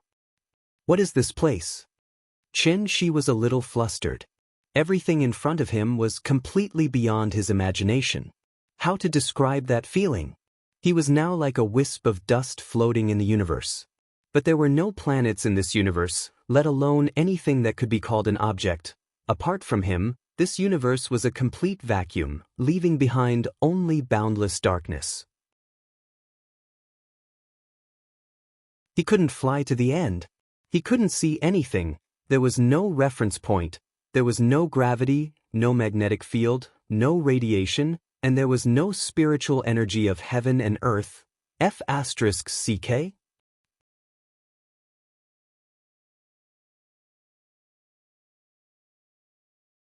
Chapter 412. Chen Shi used to think that there was only one thing he couldn't figure out in his entire life, and that was, how did he get to Heavenly Spiral? Who would have thought? Chen Shi hadn't even figured out the first thing, and the second thing that he couldn't figure out had already happened. This dark space was like a small black cell that imprisoned felons. At first, Chen Shi tried to think of ways to escape. But as time passed, Chen Shi realized that everything he did was useless. This place could be said to be, there was no road to heaven and no door to hell. Only boundless darkness enveloped him. Chen Shi released tens of thousands of light balls. For every 100 kilometers he flew, he left a light ball in the darkness. He tried to use the light ball as a reference point to find the boundary of the dark space. But as time passed, Chen Shi suddenly turned around and realized that even though the light balls he left behind had become a vast galaxy, he still couldn't fly to the boundary of the dark space. Perhaps this was the true meaning of boundless? After several fruitless attempts, Chen Shi's true essence had already been consumed by about 70 to 80%. There was no heaven and earth spirit chi here. If this continued, Chen Shi would be like a lamp that ran out of oil before they could find the exit. Chen Shi had no choice but to give up struggling. Then he silently sat cross-legged in the darkness. In order to conserve his inner core, Chen Shi didn't even light up the light balls again. The remaining inner core flowed slowly in his body, and Chen Shi's brain worked quickly. He started to pay attention to the passage of time, 1 second, 1 minute, 1 moment, 1 hour, 1 day, 1 week, 1 month, 1 year. Chen Shi's mind was firm. The endless darkness didn't cause him to lose his mind. But as time passed, Chen Shi's heart gradually became heavy. He closed his eyes, then opened them. 3 months had passed. This dark space was clearly endless, but Chen Shi felt especially oppressed. It was as if he would be swallowed by the darkness at any time. He couldn't accept it. He couldn't accept it. He couldn't accept it. Once Tiandu built his soul bridge, Ying's divine soul would vanish into thin air. By then, even if the Daluo Golden Immortal descended, he would be powerless. Chen Shi couldn't accept being trapped here, because he still had a lot of things to do. In a moment of desperation, Chen Shi flew up and down in the darkness like a headless fly, roaring loudly. He tried his best to make as much noise as possible. However, this dark space didn't even give him a trace of a reply. Very soon, a year passed. The long period of darkness and the mental pressure brought about by the rush to save Ying's to begin with, Chen Shi's to begin to collapse. He grabbed his own hair with a pained expression and could only let out a series of howls that were close to wailing. "Let me out! Let me out! Let me out! I beg you!" His voice was loud and impassioned at first, but it gradually became low and hoarse. In the end, it completely turned into a feeble and pitiful pleading. In the blink of an eye, 10 years passed. Chen Shi was in complete despair. He was like a puppet that had lost its soul. He floated numbly in the darkness, as silent as a corpse. If someone were to approach his body, they would hear his mouth squirming. He could still speak, but he just kept repeating this sentence. "It's too late, too late, too late, too late." 10 years had passed. Ying's soul should have long dissipated. Even if he were to be let out now, it was too late. It was hopeless. It was already hopeless. Chen Shi clearly remembered every detail when he was with Ying. It was also because of this that the sweetness of the past had now become a sharp knife that ruthlessly slashed at his heart again and again. Self-blame, pain, regret, sadness, anxiety, worry, irritation, frustration, anger, all the negative emotions of human beings were gathered in Chen Shi's heart at this moment. If it was possible, he would rather die than stay in this boundless darkness. Fortunately, Chen Shi still had a glimmer of hope in his heart. Last year, today, in this door, human faces and peach blossoms were rosy. I don't know where the human faces are, but the peach blossoms are still smiling in the spring breeze. He had already parted with Ying once. He had stayed in Heavenly Spiral for 500 years, but only 5 years had passed on Earth. Who knew how many years a year in this godforsaken place was equivalent to on Earth? Thinking of this, Chen Shi couldn't help but erupt with an extremely strong will to live. Before determining the time difference between the two worlds, how could he give up on himself? Before the moment the truth was revealed, how could he be hit by his own negative emotions first? Chen Shi sat cross-legged again. He didn't want to think about those things anymore. Instead, he began to repeatedly ponder the mystery of this dark space. Since this dark space could trap an immortal cultivator at the peak of the soul formation realm, it meant that this space was definitely extraordinary. Chen Shi directly ruled out the possibility that Tiandu was behind this. It wasn't that he looked down on Tiandu, but that Tiandu really didn't have that ability. Even if the Grand Pure One was alive, it was absolutely impossible for him to play with him in the palm of his hand like this. As such, after pondering over it again and again, Chen Shi suddenly had a guess in his heart. Could it be that there was an accident when he opened the heavenly gate with his sword, and that was why he barged into this endless dark space? Came uninvited? Waiting for him? Or catching a turtle in a jar? He hadn't comprehended the true meaning of the word void, so he didn't understand what was needed to cross the two worlds. A huge amount of vital essence. Obviously, it was more than that. Chen Shi began to think about this problem seriously. Even if he was deep in darkness, he had to maintain a clear mind. Chen Shi kept thinking. But time never stopped waiting for him. In the blink of an eye, 100 years had passed. Let's talk about Nian first. Ever since Chen Shi left, the little girl had been thinking about him all the time. On one hand, it was because Grandpa's cooking was not as good as Daddy's. On the other hand, it was because Mommy had been lying in bed motionless. Without the company of Daddy and Mommy, The little girl was indeed very uncomfortable and was not used to it. Therefore, she had to video call Chen-shi at least 10 times a day. Fortunately, before Chen-shi left, he had already made all the preparations. She didn't know what agreement he had reached with Wu Lian. In short, after Chen-shi left, Wu Lian set up a team to deal with the little girl's video bombardment that could come at any time. Therefore, with the support of national technology, Chen-shi's appearance could always appear vividly in front of the little girl. This also greatly eased the little girl's longing. Detective Conan could lie to Xiaolan until the end with just a phone call, let alone Chen-shi who used a video call. Under the constant comfort of Chen-shi, the little girl also welcomed a new year.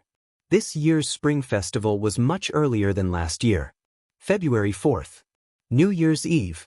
Early in the morning, Wang Chuanju and Qin Yongwang brought a large group of people to the Qin family's courtyard. In order to make the little girl happy, the big brothers and sisters from the various departments of the Martial Arts Alliance used all their strength. They practically treated her like a little princess. They held her in their hands, afraid that she would fall, and in their mouths, afraid that she would break. With so many people trying to make the little girl happy, even without the company of Daddy and Mommy, the little girl had a very happy new year.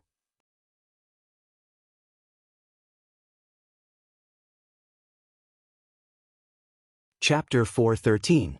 Children don't remember things. Once there's something happy, they'll quickly throw their worries aside. Nian Nian is naturally the same. It's just that her happiness is like the tide, always coming in waves. After the tide recedes, there will still be a large beach full of holes poked by stone crabs. It's impossible for the little fellow to stay excited forever. Therefore, every night when she goes to bed, it's the time of the day when she misses her father the most. Chen-shi was still telling her stories in the video, but the little girl didn't fall asleep after listening to it like she used to. She always asks her father to finish one story after another, as if she has inexhaustible energy. Every time this happens, Qin Yongyan will silently wait at the side.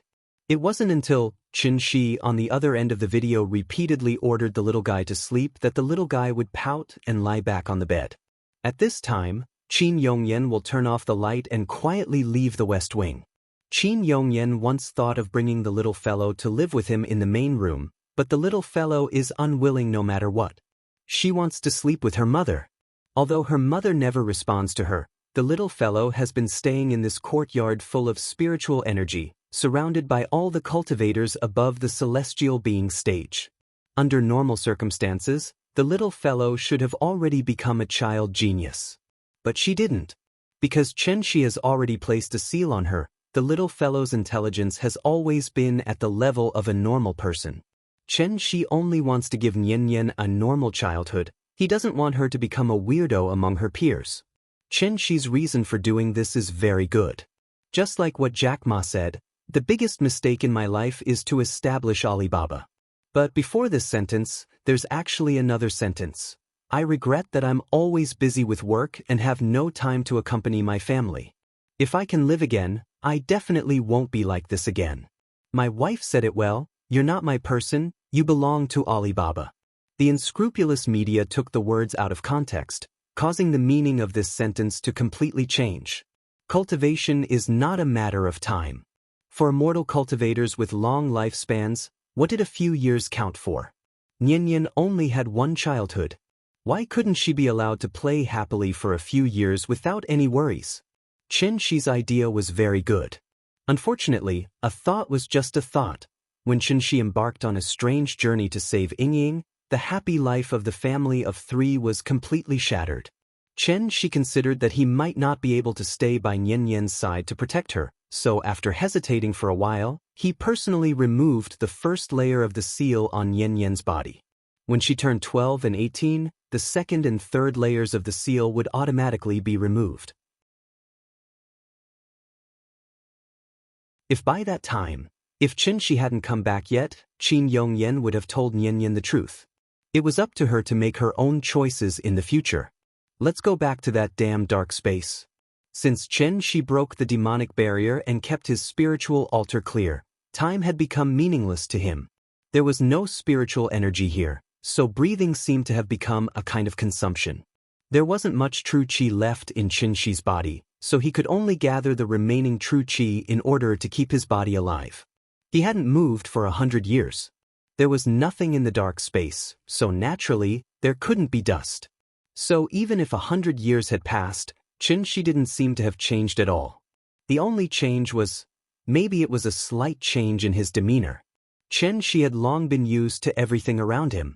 After experiencing the initial anger and despair, his state of mind had become calmer. Before he saw it with his own eyes, he would never think in a bad way. What Qinshi was going through now was actually very similar to what Robinson was going through, but much more miserable than Robinson. After all, even if Robinson was trapped on an isolated island and didn't have enough food to eat and clothes to cover his body, Robinson still picked up a volleyball to amuse himself. What about Qinshi? Without being able to replenish the spiritual energy of heaven and earth, he didn't even dare to move. Deduce a cultivation technique? Could a mere soul formation cultivator deduce and optimize the Sky Yen Divine Sex treasured scripture? Try to understand the true meaning of the word void. Without practice, all great ideas were just empty words. Bored, Qinshi could only recall the bits and pieces of the past. Just like watching a TV series, he watched the story about himself over and over again, and every time he watched it, he enjoyed it very much. Whenever he thought of how cute Nian was when she acted coquettishly in front of him, Qinshi's lips would even curl up into a faint smile. To be honest, with Qinshi's current state, his thinking had definitely improved by more than one level. Perhaps, this was also a kind of training. Even if he was trapped, Qinshi had to be calm. In the blink of an eye, another 100 years had passed. After 200 years of darkness imprisonment, Qinshi's mind didn't collapse, but his body couldn't take it anymore. Because his true essence had long been exhausted. Without the support of true essence, there would be a day when the physical body would deteriorate. Once the physical body deteriorated, then Qinshi's soul wouldn't be far from dispersing. After all, this place didn't have a suitable physical body for him to possess. Thinking of this, Qinshi's withered face couldn't help but reveal a bitter smile. He persevered for a long time. He really tried his best. If possible, Qinshi hoped that time here would be much slower than the outside world. Because only then could he go to the bridge of helplessness and quietly wait for the arrival of his lover. I'm sorry. At this moment, Qinshi's heart was like dead ashes. He closed his eyes tightly, and the remaining tears flowed out uncontrollably. However, just as Qinshi was floating in the darkness waiting for death, a ray of light suddenly appeared in the darkness. It was really light. However, the light was very weak, and it seemed to be very far away from Qinshi. Qinshi didn't notice the appearance of this light. As his breath became weaker, the light became brighter and brighter. Finally, Qinshi noticed something strange. He hadn't seen light for more than 100 years. After feeling the abnormality caused by the light shining on his eyelids, Qinshi's eyelids suddenly trembled slightly. Then, he was like a drowning man, twisting madly in the darkness. Qinshi used the last of his strength to open his eyes and saw that the light seemed to be right in front of him. Light! I'm saved! I'm saved! The moment he saw the light, Qinshi's heart suddenly exploded with an extremely strong will to live. He didn't know where he got the strength from, but his body suddenly bounced up, and then he tried his best to run towards the light at the fastest speed. As the light got closer and closer, Qinshi's pupils couldn't help but become bigger and bigger. He was a little excited and a little scared. He was afraid that everything in front of him was an illusion before he died. Thinking of this, Qinshi suddenly closed his eyes, and then plunged into the light. By the time Qinshi's body was submerged in the light was like a firework, instantly disappearing from the dark space. But at this moment, in this dark space that imprisoned Qinshi for 200 years, a woman's voice suddenly sounded. He can't die here. The woman seemed to be talking to someone. If Qinshi was still here, he would definitely feel that this woman's voice was very familiar, as if he had heard it somewhere before. Sure enough, as soon as the woman's voice fell, a man's voice immediately followed. This is the reason for your interference? Do you know what the consequences are? I know. It's good that you know. The conversation came to an abrupt end.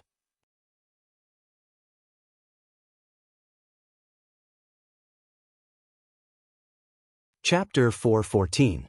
After Qin Shi plunged into the light, a cool and refreshing feeling enveloped him. That feeling, it was like a traveler in the desert who had been exposed to the sun for 3 days and suddenly fell into an underground cold pool. The surging spiritual energy of heaven and earth flowed into his body, instantly causing Qin Shi's dried-up dantian to glow with vitality. Qin Shi gasped for breath and frantically grasped the surrounding spiritual energy of heaven and earth around him. He did not even care where he was. After jumping out of the light, he directly sat cross-legged on the ground and adjusted his breathing. Who cares what the situation is? In any case, he had to replenish his vital essence first. After about a level of vital essence in his body had recovered, Qin Shi swept away the dispirited look on his face. At this moment, he looked like a famous ancient sword that had just been unearthed. Although there was still a lot of mud on the surface, after unsheathing, the sharp edge of the sword still shone with a piercing cold light. Spiritual energy of heaven and earth. How long has it been since I felt such dense spiritual energy?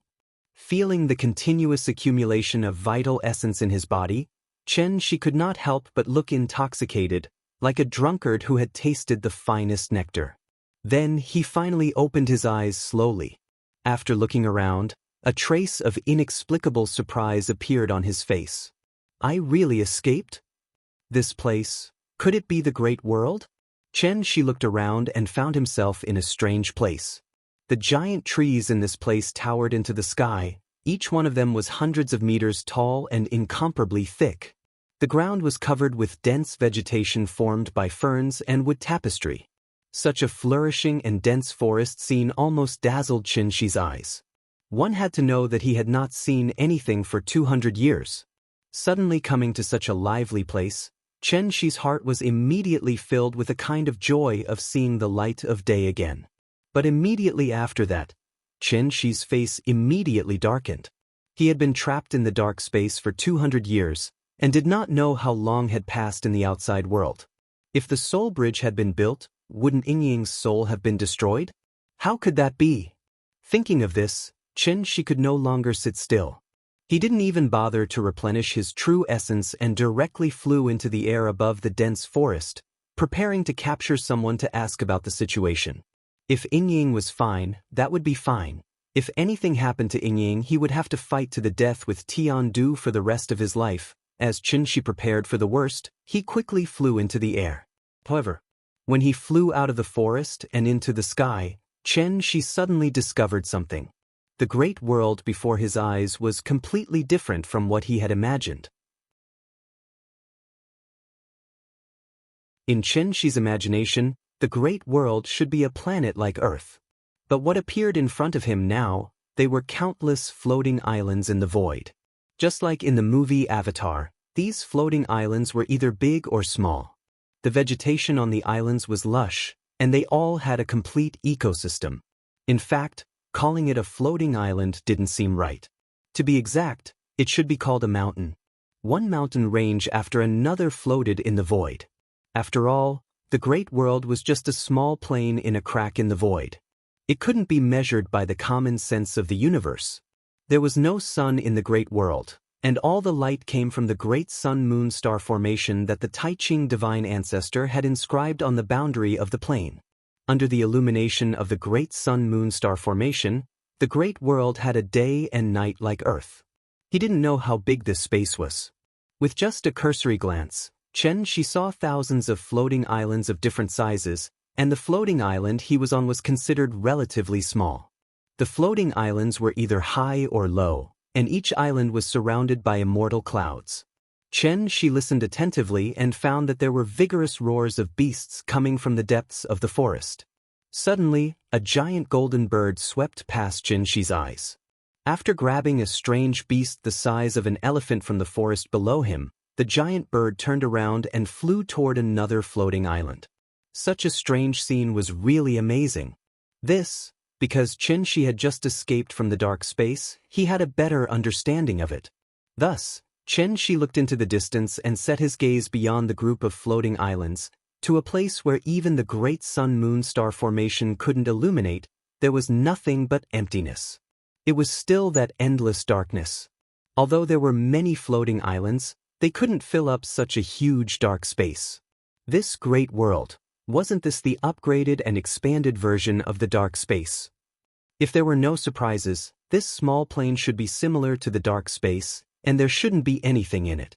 After the Taiching divine ancestor discovered this plane, he moved countless mountains from somewhere, and that was how the great world became the size it was today. Mountains could be moved, but where did the rich spirit qi of heaven and earth come from? Chen Shi was stunned by the Taiching divine ancestor's extravagance. Only now did he realize that his understanding of the Taiching divine ancestor was too one-sided. This great figure who had single-handedly turned the dark space into a cultivation holy land comparable to heavenly spiral and saved the ancient cultivators, what level had he reached? Insightful emptiness? Tao integration? Or perhaps the legendary tribulation true immortal? Chen Shi frowned and pondered for a long time.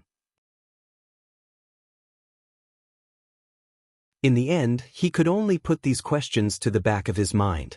After all, he had more important things to do now.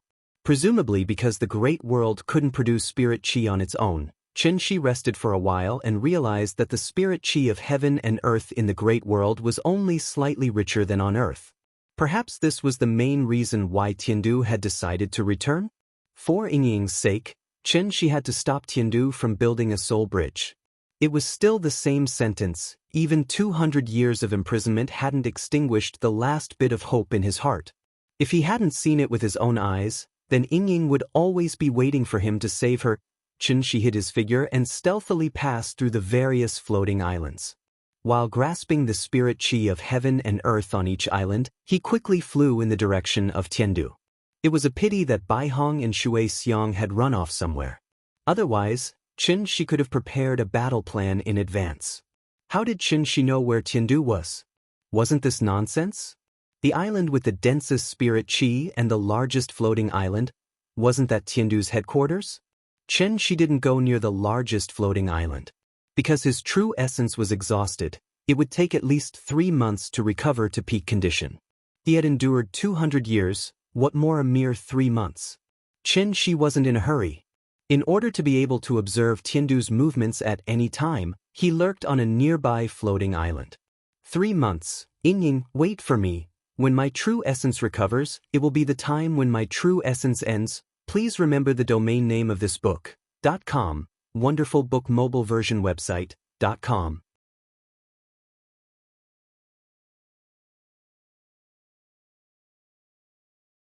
Chapter 415. 3 months passed by in a flash.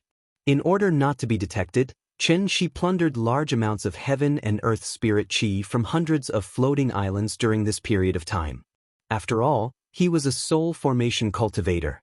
Now that he was determined to cultivate in seclusion, how could outsiders easily detect him?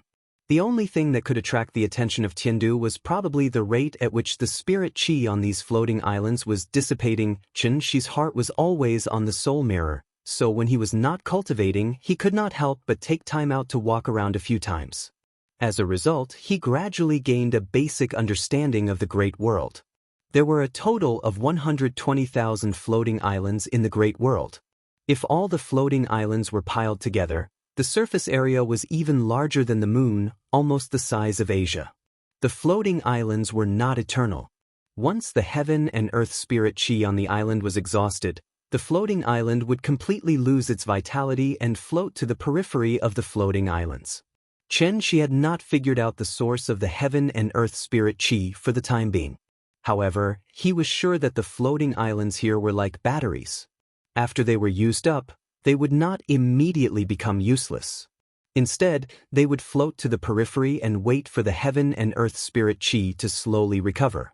As for what kind of method did the floating islands use to recover their spirit qi? Obviously, Chen Shi still needed to observe for a while more. Every island had its own ecosystem. Apart from heaven and earth treasures and rare beasts, of course, there were also many descendants of ancient cultivators living here. Chen Shi went to a few nearby floating islands, but found that these people were like the Jiang clan, who were holed up in Daiyu Island. They had a clear concept of community, and it could be said that each island did not interfere with the other's business. You're on your island, I'm on mine. Everyone abided by their duties, and it seemed that they would never interact with each other. On this day, after Qin cultivated for 36 cycles as usual, he let out a deep breath of turbid qi. Although the great world had begun to decline, the density of heaven and earth spirit qi was still comparable to when the tides were surging in the lower realm. Therefore, his true yuan recovered very quickly. Now that he had mostly recovered, he estimated that he would be able to return to his peak state in a few days. And as his condition improved, the strange phenomena caused by Qin's cultivation also became more and more powerful. Therefore, although the mountain peak he was on was covered by a concealing array, as long as someone stepped into the array, they would be able to see the spiritual energy of heaven and earth swarming towards them like clouds and mist. From afar, it was as if Qin was sitting at the bottom of a huge funnel, and Bicker was constantly pouring spiritual energy into his body. While Qin was busy sorting out the true essence in his body, a figure suddenly flew out from the floating island where Tiandu was and arrived above Qin's floating island in the blink of an eye. Qin only took a cursory glance and discovered that this person's true essence was thick and his aura was incomparably powerful. He was at least in existence on the same level as Bai Hong. Divine General? In fact, in the 3 months that Qin had been here, she had discovered a strange thing. Apart from the floating island where Tiandu was, he didn't find any divine general-level cultivators on the other floating islands. This was obviously somewhat illogical. As the saying goes, only by knowing yourself and your enemy can you win 100 battles. Although Qin's overall plan was disrupted by the sudden appearance of the dark space, he still learned the general structure of Tiandu from Bai Hong in advance. First of all, the celestial lords of 10 directions, led by Yuhuan Tianzuan and the others, were the core of the entire Tiandu. These 10 people were also the strongest in the big world. Qin hadn't fought with a celestial lord yet, but from Bai Hong's description, Qin could basically conclude that a celestial lord should be equivalent to a cultivator at the divinity transformation stage. As for whether a celestial lord or a divinity transformation cultivator was stronger or weaker, this question was obviously only known to Qin after he personally fought with one. In addition to the celestial lords of 10 directions, Tiandu also had the divine generals of 5 directions, who were respectively in charge of the east, south, west, north, and center. There were a total of 36 people. 10 celestial lords and 36 divine generals of 5 directions. In addition, there were 72 Rakshasa lords whose strength was second only to the divine generals, as well as countless celestial lords. It wasn't that Qin wanted to boost the morale of others and belittle his own prestige, but with Tiandu's strength and foundation, even in the Tiandu domain, it was enough to dominate a region. In the past 3 months, Qin hadn't seen any divine generals or celestial lords, so he gradually became a little uneasy. Could it be Tiandu had already built a soul bridge and went to the lower realm? Every time he thought of this, Qin couldn't help but worry in his heart, and was very eager to go to Tiandu to see the situation. But considering that his cultivation had not yet recovered, and that he would definitely not end well if he stood out, Qin could only forcibly suppress this terrible thought. 200 years had passed, and there was no point in being anxious. Therefore, Qin had even prepared for the worst. If Yingying was fine, then it would be fine, but if something happened to Yingying, even if he risked his old life, he was bound to bite off a large piece of Tiandu's flesh. Since he couldn't be with her for the rest of his life, then he must avenge her for the rest of his life, until he died. Qin's mind was full of twists and turns. When he saw the divine general appear, he was immediately overjoyed instead of shocked, and hurriedly followed him secretly. The divine general didn't stay in the air for long. After hurriedly sweeping a glance around the floating island, he directly landed on the square in the center of the floating island. This divine general was about 30 years old, and seemed to be slightly older than Bai Hong. His appearance was rather rough, and his armor shone with a cold light, looking particularly impressive. As soon as he landed, the divine general frowned and asked the crowd, "Who sounded the dragon's alarm drum?" At this time, the residents of the island had all gathered here. One of the elders seemed to be the person in charge of this floating island, so he immediately stepped forward and replied, reporting to Divine General Qin Yang, "This old man is the peak's head, Fu Wanxing." It was this old man who ordered people to sound the dragon's alarm drum. Hearing this, the man called Divine General Qin Yang sized up the old man. This floating island was called Amethyst Peak, and the peak's head was the highest leader of this floating island, roughly equivalent to the village chief of a village. Do you know the consequences of recklessly sounding the dragon's alarm drum? Of course this old man knows, but this matter is very serious. I hope Divine General Qin Yang can resolve this problem for my Amethyst Peak. What exactly is the matter? Divine General Qin Yang patiently asked a few questions before learning the whole story from the old man. It turned out that there was a problem with Amethyst Peak's dragon's vein. Each floating island only had one dragon's vein, and the dragon's vein was the lifeblood of the entire floating island, and at the same time, the source of the island's spirit chi. Under normal circumstances, Amethyst Peak's dragon's vein would dry up after at least 100 years. However, this dragon's vein had some kind of problem, and the spirit chi it produced every day was gradually decreasing. In the past few days, it was on the verge of death. At this rate, Amethyst Peak would probably be abandoned in a few months. Since the elder was a peak's head, how could he not panic? Bring me to take a look. After a simple negotiation, the elder led Divine General Qin Yang to the dragon's vein to check it out. It was obvious that the drying up of Amethyst Peak's dragon's vein had something to do with Qin Shi. This floating island was the closest to Tiandu, and Qin Shi had spent the most time on this floating island, so he had cut off almost half of the spirit chi produced by the dragon's vein. Who would have thought that this would alarm Divine General Tiandu? Now that Qin Shi was done with his work, the dragon's vein naturally returned to normal.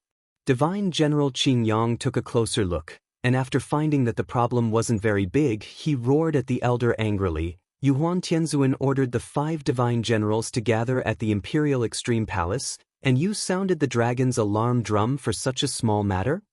I think you're trying to hang yourself. Are you tired of living? Please remember the domain name of this book. 9 Heavens Divine Emperor Mobile Version Reading Website.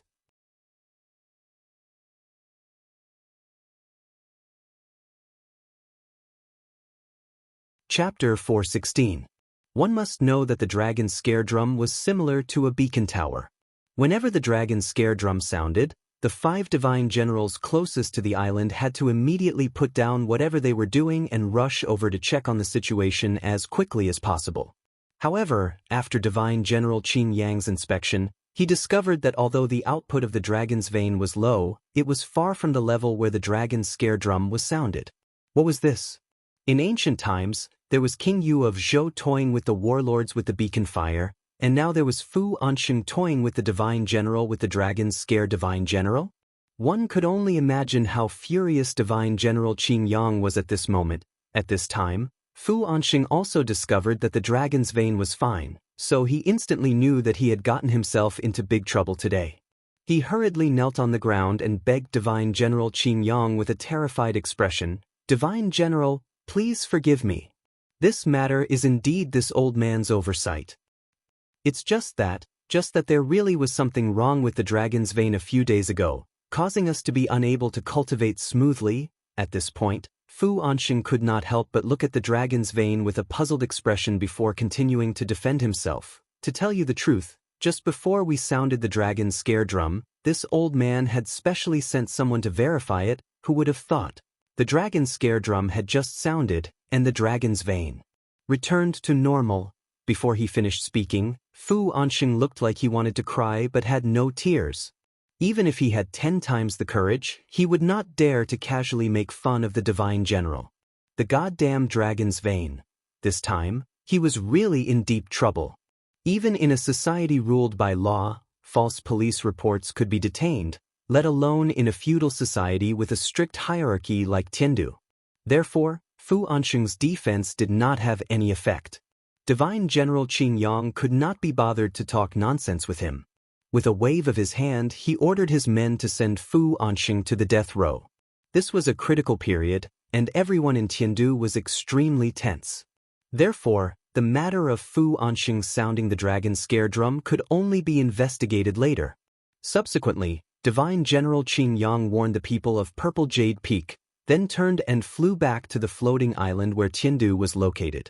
Seeing this, Chen Shi immediately followed, turning into a stream of light and sticking closely behind Divine General Qin Yang.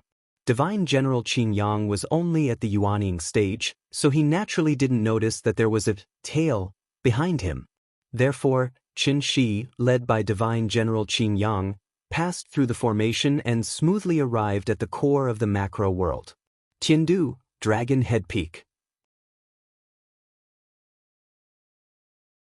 There was a very powerful array around the Dragon Head Peak, which was also one of the reasons why Qin Shi did not dare to get too close to it. With Divine General Qin Yang paving the way, Chen Shi was naturally able to barge in very easily. And the reason why Chen Shi's infiltration was so smooth was not because the defensive power of Tiandu was so weak, but mainly because, ever since the Grand Pure Saint Ancestor established the heavenly capital, the Dragon Head Peak had been a forbidden area in the entire great world. Who would dare to sneak in without permission? This was a path of no return. However, Chen Shi did not consider whether it was dangerous at all. Instead, he resolutely barged in. As soon as he entered the array, Chen Shi discovered that the spirit qi on the Dragon Head Peak was exceptionally rich, several times richer than the outside world. It was comparable to the heart-cleansing spirit spring in the forbidden area of the back mountain of the Sky Yen Divine Sect. This place. In addition to the rich spirit qi, Chen Shi also discovered that the interior of the array was filled with an extremely unusual energy fluctuation. Chen Shi had never seen such a fluctuation before, so he frowned and sensed for a while before a guess gradually formed in his mind. This strange energy fluctuation. Could it be from the soul mirror? At this thought, Chen Shi did not care if he had recovered to his peak state and immediately followed Divine General Qin Yang to the core area of the Dragon Head Peak. The core area of the Dragon Head Peak was naturally the core area of the entire macro world. The Lingxiao Imperial Palace. Chen Shi silently followed behind Divine General Qin Yang. But before he could see the palace, Divine General Qin Yang had already landed on the ground and walked along a small path to the peak. Instead of flying, he insisted on walking. Divine General Qin Yang's strange behavior was completely due to the rules of Heaven Capital since ancient times. The Dragon Head Peak was the head of the 120,000 floating islands, and the Imperial Palace was located at the peak of the Dragon Head Peak. Therefore, apart from the 10 heavenly venerables, no one could be above the Imperial Palace. Not even a Divine General. Chen Shi obediently followed behind Divine General Qin Yang and walked all the way to the peak of the mountain.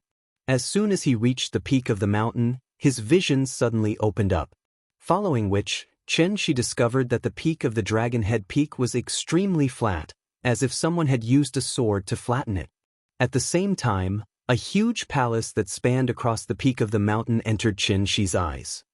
This is the Imperial Palace? The Imperial Palace spanned across the peak of the Dragon Head Peak, and the first impression it gave was that it was majestic and magnificent. However, Chen Shi didn't even have time to carefully observe the Imperial Extreme Hall in front of him. His attention was completely attracted by the plaza at the entrance of the hall.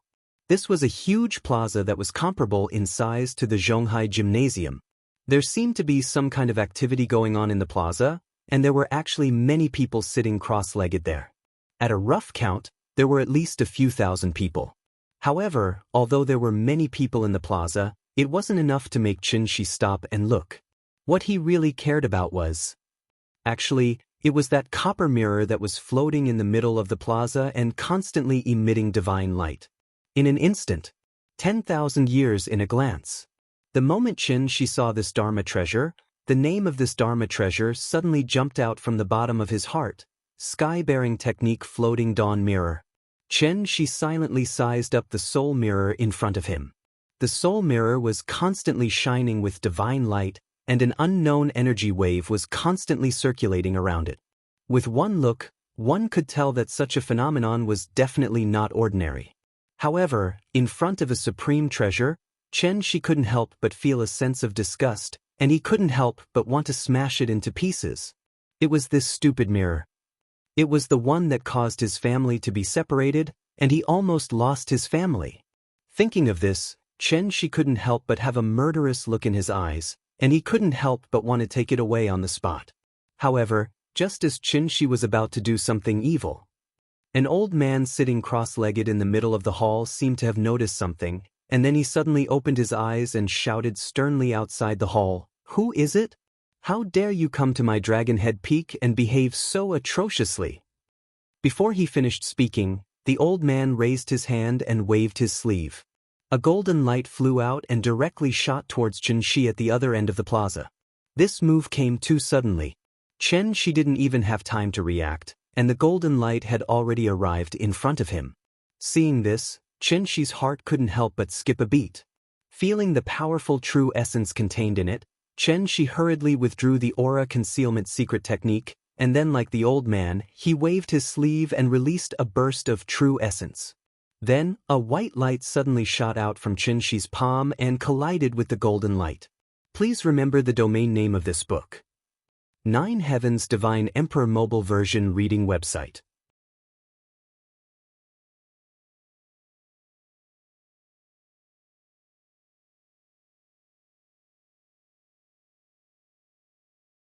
Therefore, even without the orders of the celestial venerables, a divine general was dispatched from each direction to charge at Chen Shi. Today, they had to take down this audacious intruder at the first possible moment and give the Empyreans an explanation. Everyone tacitly agreed that the intruder was doomed. But right at that moment, however, a shocking scene suddenly occurred. The 5 divine generals charged at the intruder from different directions at an extremely fast speed. However, the intruder didn't turn around and run away immediately. Instead, he frowned and clenched his right hand into a fist. Instantly, a long sword condensed from true essence appeared in his hand. Seeing this, the 5 divine generals were instantly enraged like provoked ferocious beasts. They couldn't help but want to tear this audacious intruder into pieces on the spot. Therefore, the 5 divine generals each took out their own trump cards. Regardless of whether this fellow could withstand it, the 5 divine generals roared angrily and launched an attack together. In an instant, brilliant light shot in all directions and the void shook. Surging true essence wreaked havoc in the air above the square. All kinds of Dharma treasures carried the endless anger of their owners and heavily smashed towards the intruder's location. At this moment, the long sword in Chen Shi's hand also began to dance. The Dharma idol's long sword shone with a green light and shone brightly in his hand. Even compared to the colorful Dharma treasures in the hands of the divine generals, the Dharma idols of the divine generals did not lose out in terms of appearance. Chen Shi's original plan was to sneak in and observe. He didn't want to alert the enemy. But now that the infiltration failed, he could only come up with Plan B. Plan B was actually very simple. That was becoming famous in one battle. Establishing dominance through battle. Showing his strength at the peak of the soul formation stage to win respect, and then talk to the 10 celestial lords as equals. Since he wanted to establish dominance, he had to show 120% of his ability in the first move. Although the Moonlight Sword technique was exquisite, it was not shocking enough. So after Chen Shi thought about it for a while, just now, he took out the killing weapon that he had always been unwilling to use in actual combat, the Xuanpu sword technique. The grain god did not die because of the Xuanpu, read, pin, betrothal. The Xuanpu gate was the root of heaven and earth. It was continuous and did not need to be used diligently. This move was called Xuanpu. With the creation of yin and yang as the root, the 5 elements and 8 trigrams as the form, there were 8 moves. Chanxian was as strong as the sky, and Duai said it was like rain. Li was as beautiful as the sun, and shook like thunder. Sun entered like the wind, and Kan sank like the water. Zhen stopped like the mountain, and Kuan was like the earth.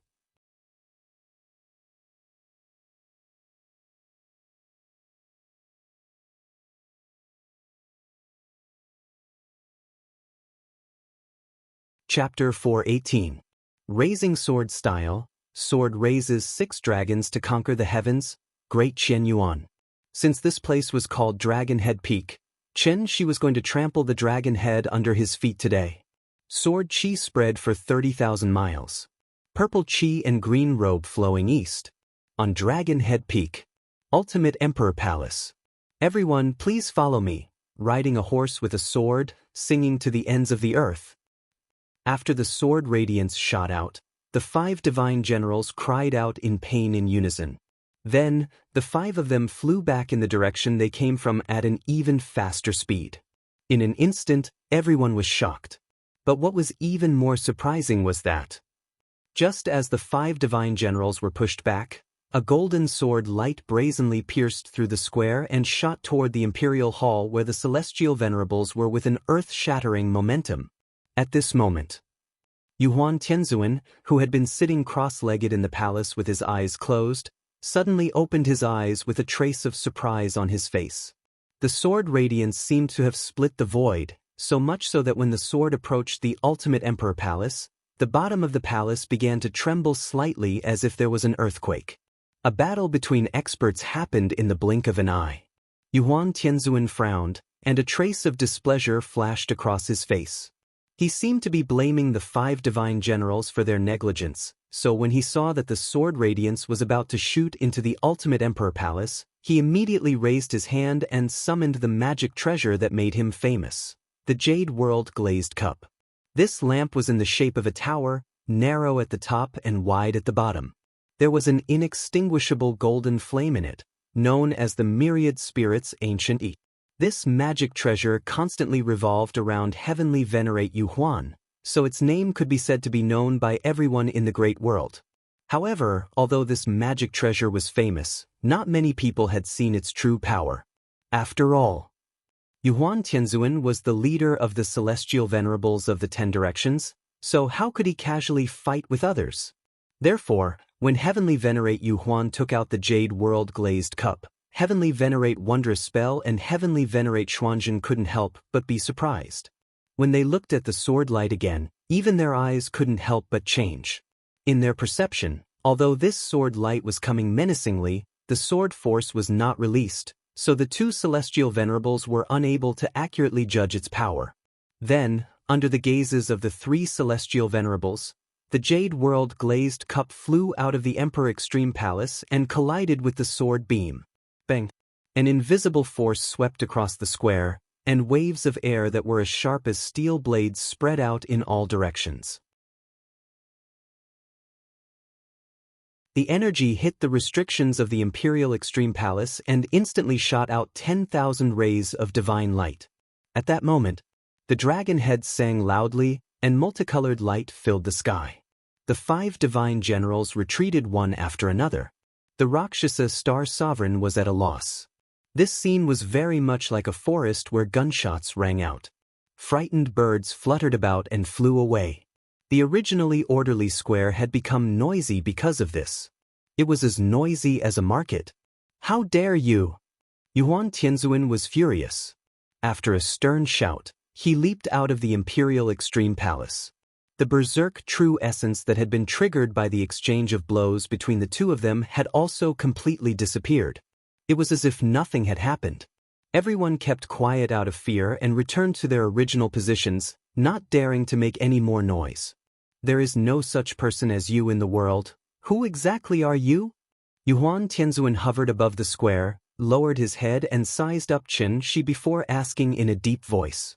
Hearing this, the corners of Chen Shi's mouth curled up slightly. Then he mimicked Yuhuan Tianzuan and slowly flew up from the ground. Only when he was at the same height as Yuhuan Tianzuan did Chen Shi reply with a calm expression. This humble one is Chen Shi, from the lower realms. As soon as these words came out, everyone, including Yuhuan Tianzuan, was shocked. Tiandu was extremely particular about rules. As long as a celestial master was present, no one was allowed to make the slightest noise.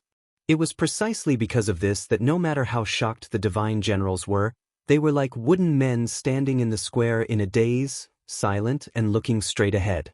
Lower realms? How is that possible? Yuhuan Tianzuan muttered to himself. Then he suddenly opened his right hand and called the jade Huan glazed cup over again. In the probing exchange just now, Yuhuan Tianzuan was actually at a disadvantage. Of course, it could also be said that Yuhuan Tianzuan did not use his true strength, so Qin Shi was lucky enough to take advantage of it. But one had to know that this advantage was not something that anyone could take advantage of. So, this stranger who claimed to be from the lower realms was actually at the celestial master level? How was that possible? The first thought that flashed through Yuhuan Tianzuan's mind was that it was impossible. But then, Yuhuan Tianzuan seemed to have suddenly thought of something, and his expression suddenly turned cold. He stared at Qin Shi and asked in a deep voice, "You're from the lower realms? Could it be you're the one who destroyed the five-directional sacred palace?"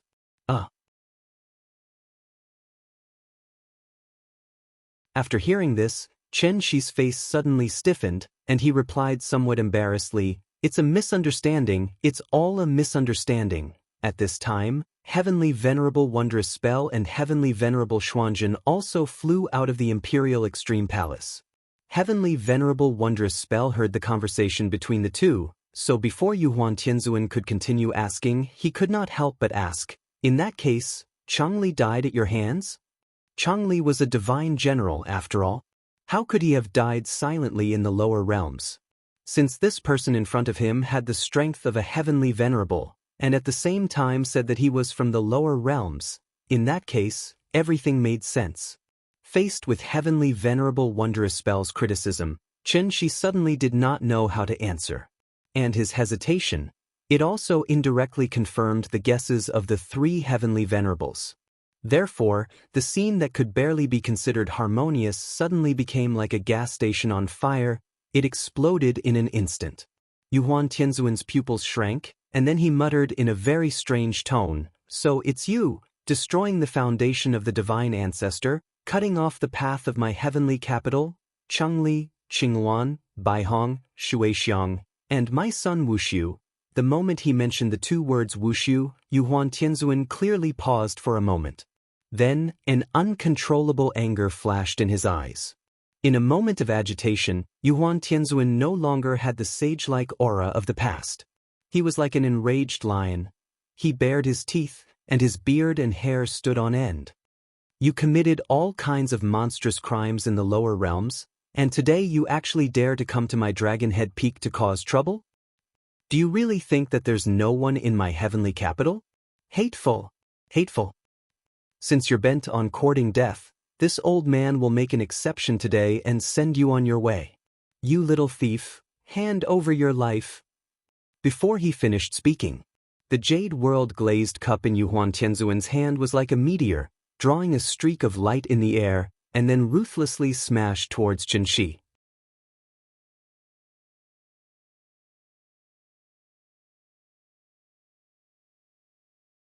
Chapter 419.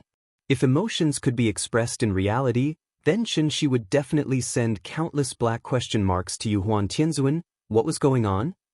Why was the development of things completely different from what he had imagined?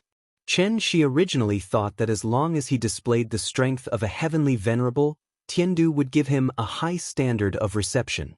Who would have thought, after he displayed his strength, before he could even say a few words, Yuhuan Tianzuan directly flipped the table and turned hostile. In a rage, Yuhuan Tianzuan directly smashed the jade Huan glazed cup heavily at Qin Shi. And at this time, this treasure that was famous in Tiandu, just now, it fully displayed its true power to the world. Glazed hellfire, a sky lantern. Burning to the 8 wastelands, 10,000 spirits ancient. The moment the jade Huan glazed cup flew out, this magic treasure was like a Kongming lantern that had been ignited, floating toward Qin Shi with raging flames. As the glazed cup got closer and closer to Qin Shi's position, the fire was so big that it could be said to be burning the prairie and the sky. Because Dragonhead Peak was protected by the array, the fire did not rush out of the array, but raged and burned crazily inside the array. As a result, many Star Lords with lower cultivation were scared out of their wits on the spot, and could only shrink in the corner of the square and tremble. But what made people feel strange was, the raging flames filled the sky and swept through the square at the same time. The raging flames attached to everyone, but they could not feel the slightest bit of heat from it, as if the monstrous flames were just an illusion. Seeing this, everyone immediately felt a lot more at ease, so they all turned to look at the unlucky intruder. Where did this guy come from? He could actually make Yuhuan Tianzuan disregard his status and angrily teach him a lesson. Unlike the previous probing exchange, Yuhuan Tianzuan attacked with all his strength this time. So the moment Qin Shi saw the glazed cup smashing toward him, his brows immediately furrowed tightly. To be honest, Qin Shi didn't expect Yuhuan Tianzuan to be so aggressive. Although he had indeed caused a lot of trouble for Heaven Capital when he was on Earth, it was all out of self-defense, so Qin Shi had always felt that. As long as he could have a good talk with Tiandu, there would still be room for mediation. However, Qin Shi's idea was good.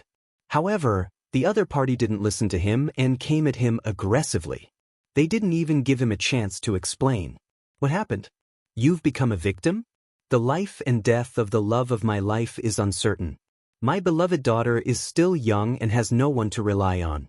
I went through a lot of hardships to return to Earth, but I didn't expect that after a few days of happiness, I would end up being separated from my family. How could Qin Shi accept this? All of this was because of these damned ancient cultivators. Thinking of this, even though Qin Shi had experienced 200 years of mental toughening in the dark space, at this moment, a monstrous hatred rose in his heart. So, the moment he saw the jade-glazed cup flying over, Qin Shi immediately waved the godly sword Dharma power in his hand and pointed the sword at Yuhuan Tianzuan.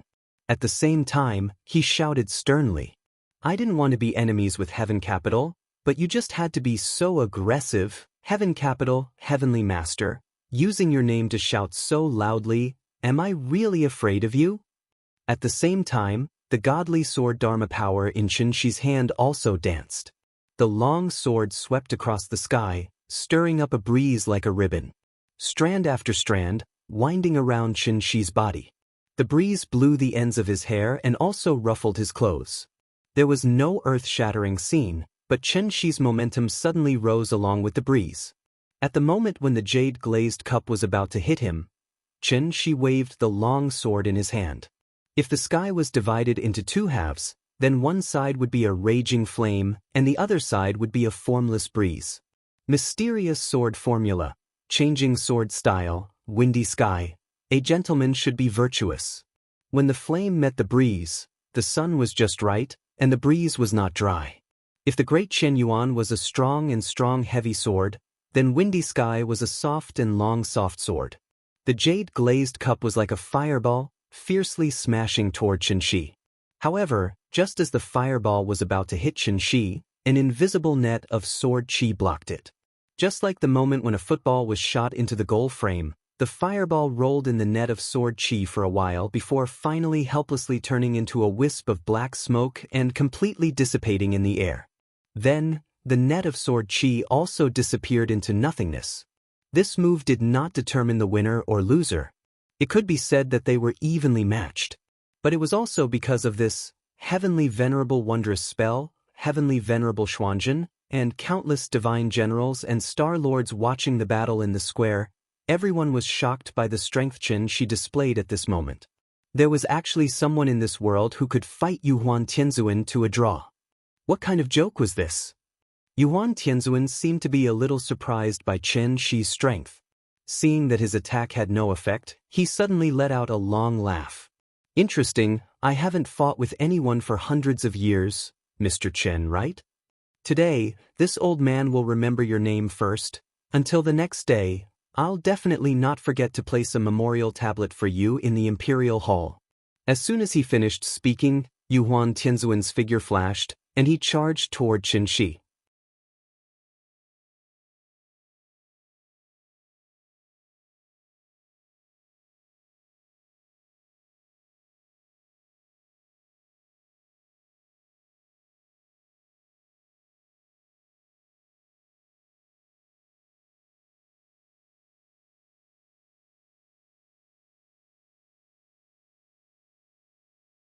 Qin Shi had pretended to be weak in order to use this killer move. Thus, the moment he drew his sword, the surging true essence immediately affected the qi, and an intense killing intent instantly filled the endless void where the two of them were. Yuan Tianzuan sensed that something was wrong and hurriedly wanted to withdraw the glazed glass lamp. But at this moment, Chen Shi had already swung the sword in his hand. Please remember the domain name of this book. .com. Wonderful book mobile version website. .com.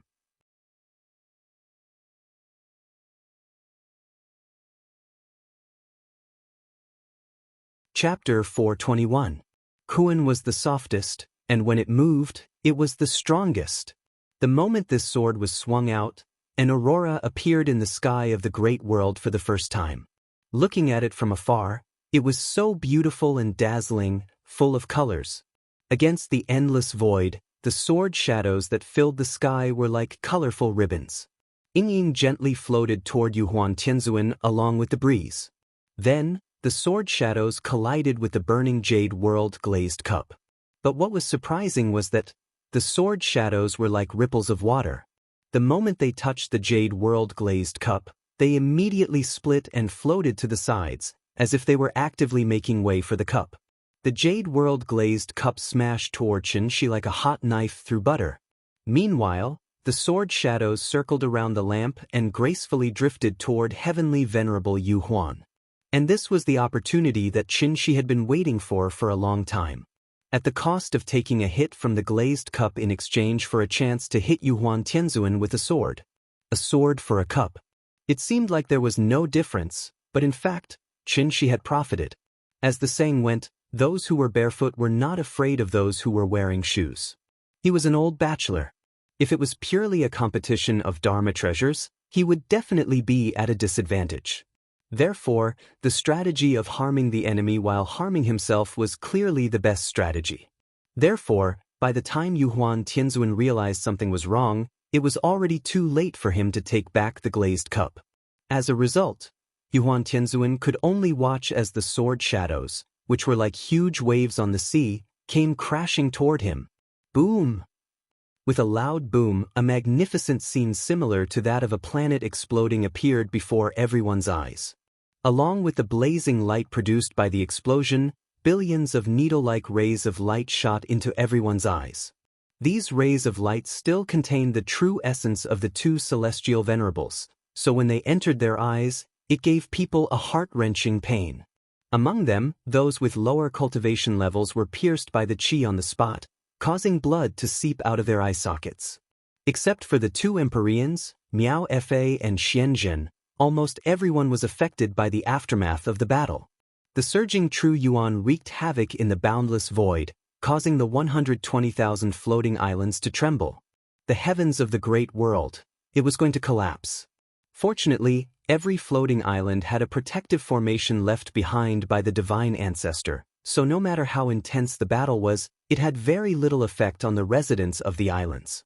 When the strong light began to weaken, everyone turned their heads, wanting to know the result of this battle as soon as possible. As everyone looked over, they could see that heavenly venerable Yu Huan was still facing off against the unknown invader in the distant void. It was as if nothing had happened. It was as if the victor had not been decided yet. Seeing this, everyone couldn't help but sigh. This was indeed a battle between heavenly venerables. From the looks of it, it would be impossible to determine the victor in a short period of time. However, just as everyone was looking forward to a more exciting battle scene, Yuan Tianzuan suddenly spat out a mouthful of blood essence. Then he pointed at Chen Shi in horror and sighed. "Where did you come from? It's impossible for an expert like you to appear in the lower realm."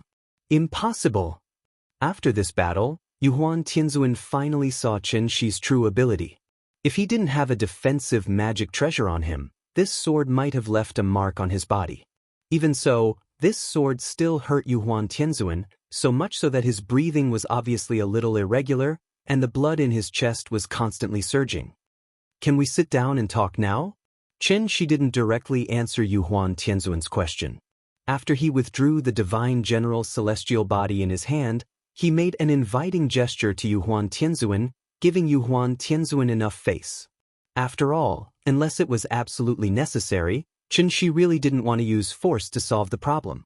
However, what Chen-shi didn't expect was that, after hearing his words, Yuhuan Tianzuan's eyes suddenly flashed with a trace of ruthlessness. Then, he suddenly sent a voice transmission to the two heavenly venerables, Miaofa and Xuanzhen. "This thief is tricky. Please lend me a hand and take him down." Hearing this, heavenly venerables Miaofa and Xuanzhen couldn't help but look at each other. They seemed to have some concerns in their hearts. It was not that they didn't want to help, but because of their status, they felt that it was a little difficult. After all, the three of them were the high and mighty heavenly venerables of the 10 directions. Now, they actually wanted to join forces to attack one person. What would the onlookers think? As heavenly venerables, did they have any shame? Seeing that the two of them were hesitating, Yuhuan Tianzuan immediately added, "This person's origin is unknown. You have seen the moves that he used just now. His cultivation method seems to be more exquisite than the great clear orthodoxy left behind by the divine ancestor. Therefore, I suspect that he didn't come from the lower realm at all, but from somewhere else. This person has a big secret on him. If he can fall into our hands, it will be a great thing. I ask the two of you to help me capture him. Don't let him escape." At this point, if heavenly venerables Miaofa and Xuanzhen still didn't express their opinions, they wouldn't be giving Yuhuan Tianzuan any face.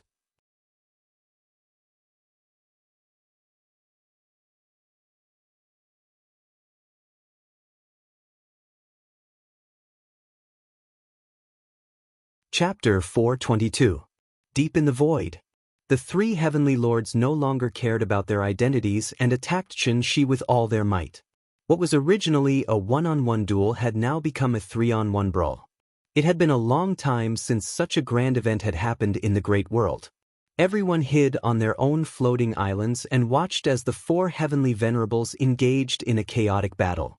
Heavenly Lord Wondrous Spell and Heavenly Lord Xuanzhen's cultivation were slightly lower than Yuhuan Tianzuan's. They were about the early stage of the Soul Formation realm. Using the Soul Formation realm as an example, each realm could be roughly divided into the early stage, the middle stage, the late stage, and the peak stage, which was only half a step away from the next realm. Although Chen-shi had already stepped into the peak of the Soul Formation realm, he had never recovered to his peak state. Moreover, he did not have any magic treasures on him. Therefore, when he was surrounded by 2 early-stage soul formation and 1 mid-stage soul formation, he suddenly felt a little powerless. He could barely deal with the attacks of the 3 of them, let alone counterattack. Although Heavenly Lord Wondrous Spell and Heavenly Lord Xuanzhen's cultivation were slightly lower, their magic treasures were also extraordinary. The Jade Huan glazed lamp was already powerful enough. However, if Heavenly Lord Wondrous Spell's 8-view palace lantern and Heavenly Lord Xuanzhen's coffin lamp were added, these 3 magic treasures that looked like lanterns combined to form a top-notch treasure that could shake the entire heaven capital, the 3 lanterns of heaven, earth, and man. Among them, the Jade Huan glazed lamp was heaven, the 8-view palace lantern was earth, and the coffin lamp was man. Similar to the Jade Huan glazed lamp, there was a flame in the 8-view palace lantern called the sky-burning purple flame. There was also a flame in the coffin lamp called the netherworld ghost flame. If the Jade Huan glazed lamp's myriad spirit ancient was added, then the 3 most powerful flames in the world were all here. Chen-shi did not recognize these 3 magic treasures, so naturally, he had never heard of the names of these 3 flames. However, his intuition told him that these 3 flames must not be touched. Once touched, the 3 flames would be like maggots in his bones. With his true essence as fuel, they would burn him to ashes. The 3 of them held the flames in their hands and pressed on. Chen-shi defended himself with his sword and retreated as he fought. Every time the 2 sides clashed, it was like fireworks on New Year's Eve, constantly blooming colorful lights in the void. Every time they clashed, the energy waves produced by their true yuan would constantly crash into the defensive formation of the 120,000 floating islands. For a moment, divine light filled the sky, shaking the void. What a magnificent scene!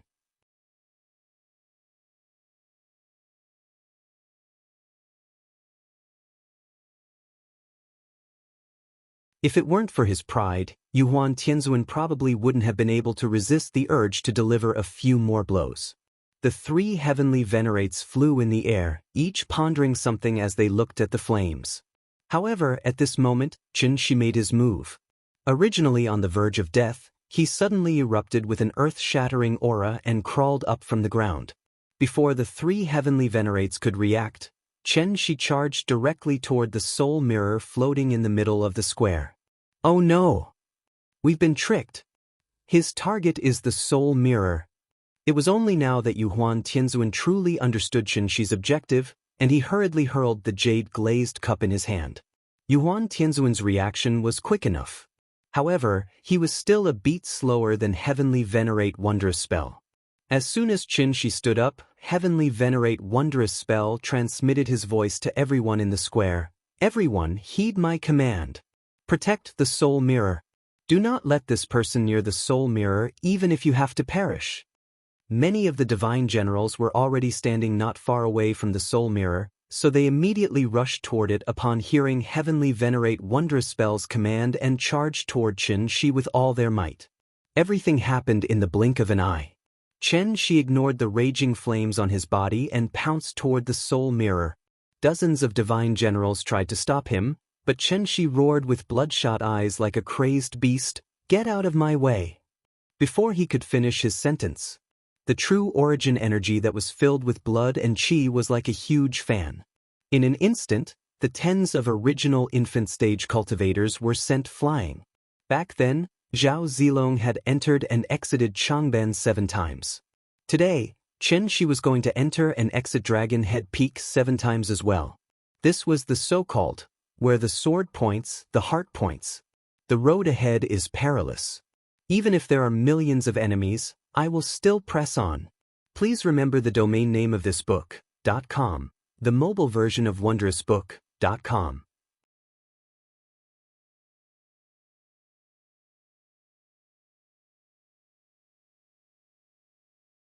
Chapter 423.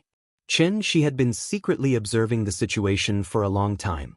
The heaven-bearing effect floating mirror had been suspended in the air above the plaza this entire time, and it was constantly spinning like a top while releasing some kind of unknown energy fluctuations into the outside world. From the looks of it, the soul mirror seemed to be in use right now. Qin Shi had been imprisoned in the dark space for 200 years, so he had no idea how much time had passed in the outside world. However, seeing that the heavenly venerates and the 5 divine generals were still on Dragon Head Peak, Qin Shi was extremely hopeful. He could only pray that there was still time. Yingying's soul wouldn't dissipate as long as the soul bridge wasn't completed. As such, he had to take the soul mirror. Even if he couldn't, he had to disrupt the ceremony today. From beginning to end, Qin Shi's goal had always been resolute. In order to successfully approach the soul mirror, Qin Shi had even used himself as bait to take on the 3 divine flames head-on. He then pretended to be defeated in order to make the 3 heavenly venerates let their guard down. After all, no one would have thought that everything he was doing was for the soul mirror. On Dragon Head Peak, Qin Shi charged toward the soul mirror as quickly as he could in his entire life. The 3 heavenly venerates were flying in the sky, and even though they understood his intentions, it was already too late for them to stop him. The only ones who could stop Qin Shi were the 5 divine generals who were closest to the soul mirror. The divine generals naturally had varying cultivation bases. Some were early Yuaning, while others were peak Yuaning. In short, none of them were weaker than Yuaning. However, when Qin Shi was faced with these Yuaning, it was as if he had been injected with stimulants, and he instantly unleashed an astonishing aura that was far more powerful than before. Peak Soul Formation Stage. Blood Essence Ignition. Qin Shi had just consumed a complete nourishment pill refined from the Adumber flower not long ago. However, this medicinal effect alone was not enough to make up for the loss of blood essence. At best, it could only heal his internal injuries and provide a little help for Qin Shi to condense another drop of blood essence. Qin Shi had already burned 2 drops of blood essence before, so this was the last drop of blood essence in his body. Once this drop of blood essence was completely burned out, Qin Shi would fall into an extremely weak state. If he wasn't careful, he might even die because of this. Did he regret it? He would never regret it. Even if I die, I will not let my heart be covered in dust. One thing to note here is even though Qin Shi had burned his blood essence and was ready to cut off all means of retreat, he had never thought of dying here. Because he still had to go home. He would go back to visit Yingying and take care of Nianyan.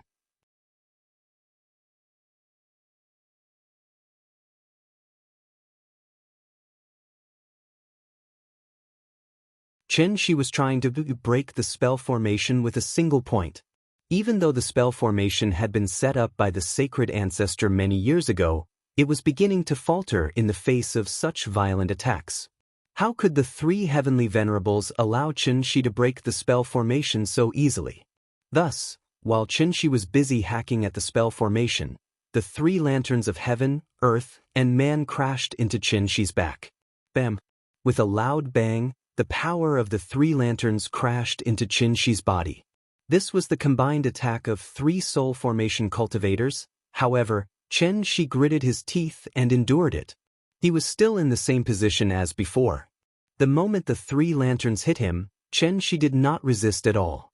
Instead, he used his body as a medium to increase the power of the spell formation by 30%. Break. Ah!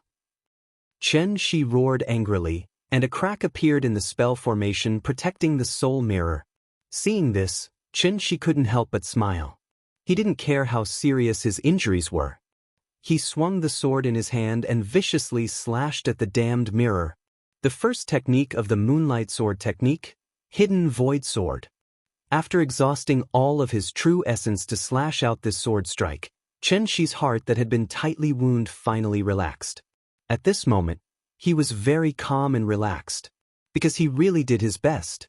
Qin Shi didn't look at the soul mirror again. Instead, he turned around and looked behind him. As he turned around, the shadows of the three lanterns of heaven, earth, and man appeared clearly in his eyes, and they became bigger and bigger. Qin Shi smiled and didn't resist anymore. He just calmly closed his eyes. Yingying, I'm sorry, I failed to keep our promise. Nianyan, I'm sorry, Daddy can't take care of you anymore. The three lanterns came crashing down. However, Qin Shi calmly opened his arms and began to recall the happy memories of the past. He was very tired. It was time to rest.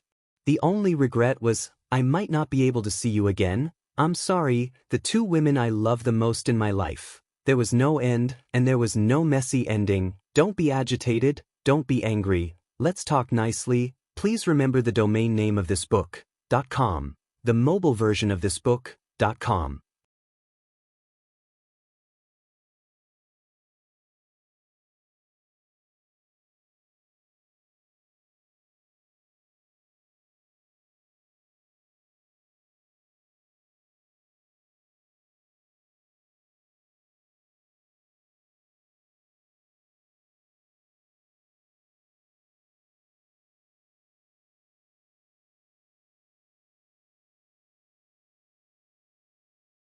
Do you regret it? Do you regret it?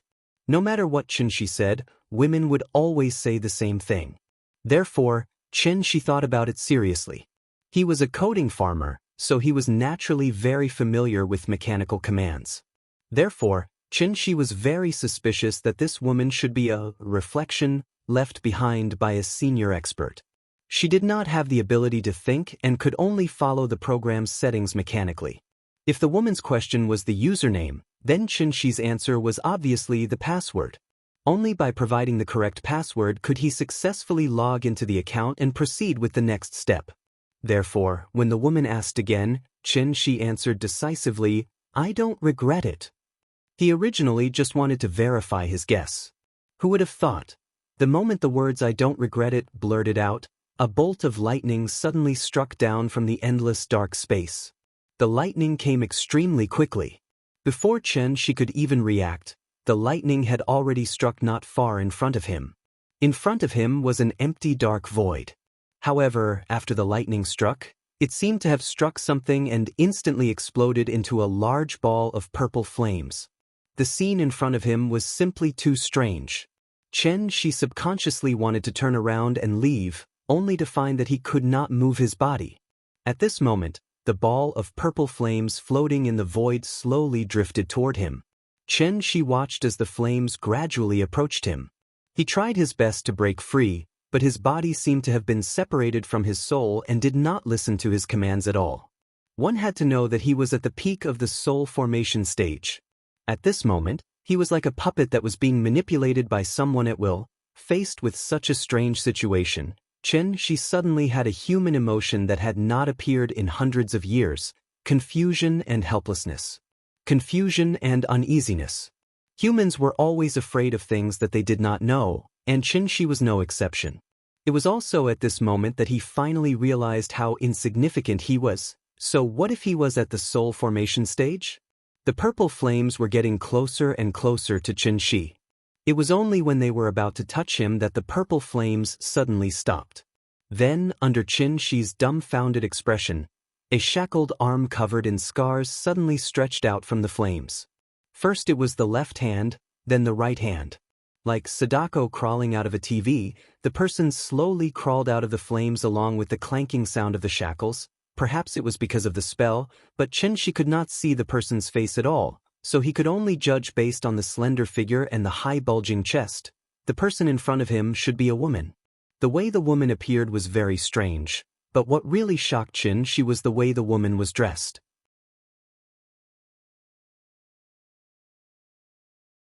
He saw that her wrists, ankles, neck, waist, abdomen, ribs, and shoulder blades were all locked in shackles. 9 chains thicker than her arms were connected to the shackles, so every time the woman moved, the chains all over her body would jingle non-stop. Her clothes were ragged, and Chen Shi could even see half of her chest. And the parts of her body that were not covered by clothes were full of terrifying scars. Chen Shi was stunned. The woman's appearance was completely different from what he had imagined. He originally thought that the other party was some hidden expert, at least at the same level as the Taiching divine ancestor, so she could easily bring him here from the Dragon Head Peak. Who would have thought that this woman was dressed like a prisoner?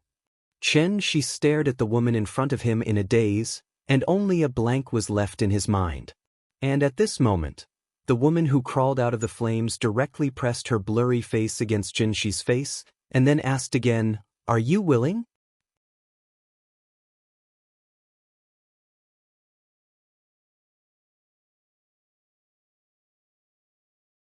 Chapter 426. Are you willing? Even though the woman's face was only 2 or 3 centimeters away from Chen Shi, he still couldn't see the woman's face clearly. He only felt that his vision was blurry, and he couldn't even distinguish her facial features. It felt like a thick layer of mosaic. Chen Shi didn't know what the woman wanted to ask, but he didn't dare to answer. After all, he didn't even know what the woman was asking. What if he answered wrongly? A bank card password would be temporarily frozen if it was entered wrongly 3 times, not to mention this strange and mysterious woman in front of him. Although the woman was close, Chen Shi couldn't feel any trace of her existence. There was no body temperature, no breath, no sound, and no smell. Whether it was breath, or aura. This woman had none of that. She was like a lifeless, still painting. As long as Chen Shi closed his eyes, he wouldn't be able to sense the woman's existence. But as soon as he opened his eyes, the woman's blurry face would immediately appear in front of him. Are you willing? Just like before, the woman waited for about 2 minutes. After seeing that Chen Shi didn't answer, she asked again. Her voice was still so gentle and soft. After Chen Shi heard this, the pressure in his heart increased. Should he answer? Or should he not answer? Chen Shi was tied to the ground by the woman. Other than his head, his body was completely out of his control. This stalemate obviously wasn't a good idea. So, after Chen Shi thought about it again and again, he asked tentatively, "Dare I ask? What's your question?" "There's only one question, are you willing or not? How can I answer that?"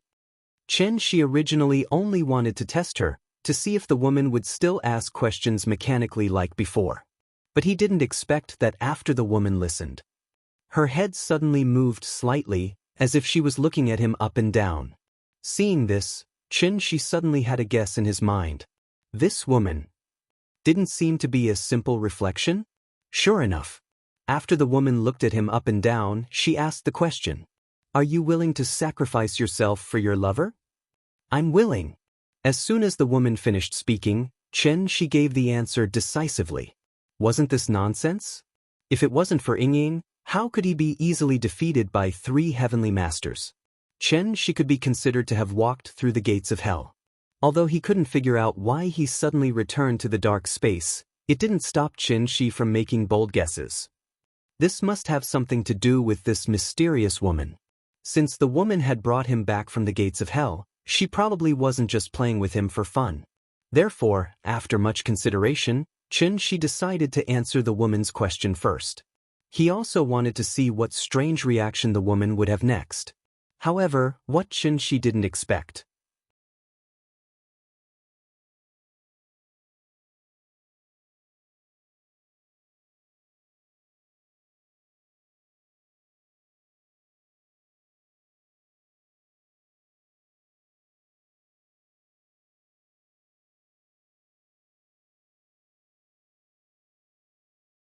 However, in the blink of an eye, his thoughts had already turned 1,000 times. Shi gaped at the mysterious woman in front of him. He had thousands of questions in his heart, but before he could ask, the woman was dragged back into the flames by the chains. And the moment the woman entered the flames, she seemed to have heard Shi's voice, so a faint smile appeared on her originally pained face. Although Shi couldn't see the woman's face, he could clearly feel that the woman seemed to be smiling at him. Finally, the woman's figure was swallowed by the purple flames. The lightning in the distance disappeared in a flash. After the purple flames fluttered for a moment, they instantly disappeared like fireworks. And as the flames went out, the pressure that came from the depths of the void also slowly faded. Shi was like a spectator, staring blankly as the darkness enveloped him again. Everything returned to silence. He could finally move again. Huff, huff, huff. As soon as he was free, Shi couldn't help but start to pant heavily. Although the strong pressure had disappeared, he still hadn't recovered from the fear. Shi forced himself to calm down a little, then sat cross-legged in the void. And at this moment, Shi suddenly realized that his injuries had healed, and the true origin in his body was abundant, almost at the peak. What was going on? Could it be that the woman cured him before she left? Thinking of this, Shi couldn't help but be shocked, and he suddenly had an illusion that he was trapped in a deadly illusion. Illusion attacks the heart, and attacking the heart was the most important thing. There was nothing in the dark space, so naturally there was no reference. After Shi's strength recovered, everything seemed to return to the moment when he opened the gate of heaven with his sword and fell into the dark space. So he couldn't help but wonder if he had fallen into some kind of illusion again. Everything that he had experienced before, was it all just an illusion? This guess was actually very reasonable. After all, illusion arrays were usually more terrifying than killing arrays. However, Shi immediately rejected this guess. Impossible. Absolutely impossible. The pressure was so real, and the woman's existence was so real. No illusion could be so realistic, so everything that he had experienced just now was definitely real. Shi had encountered the insightful void before, because his master was at the insightful void. And Shi had been lucky enough to see the Tao integration above the insightful void. However, even a Tao integration stage senior wouldn't be able to exert such terrifying pressure on him.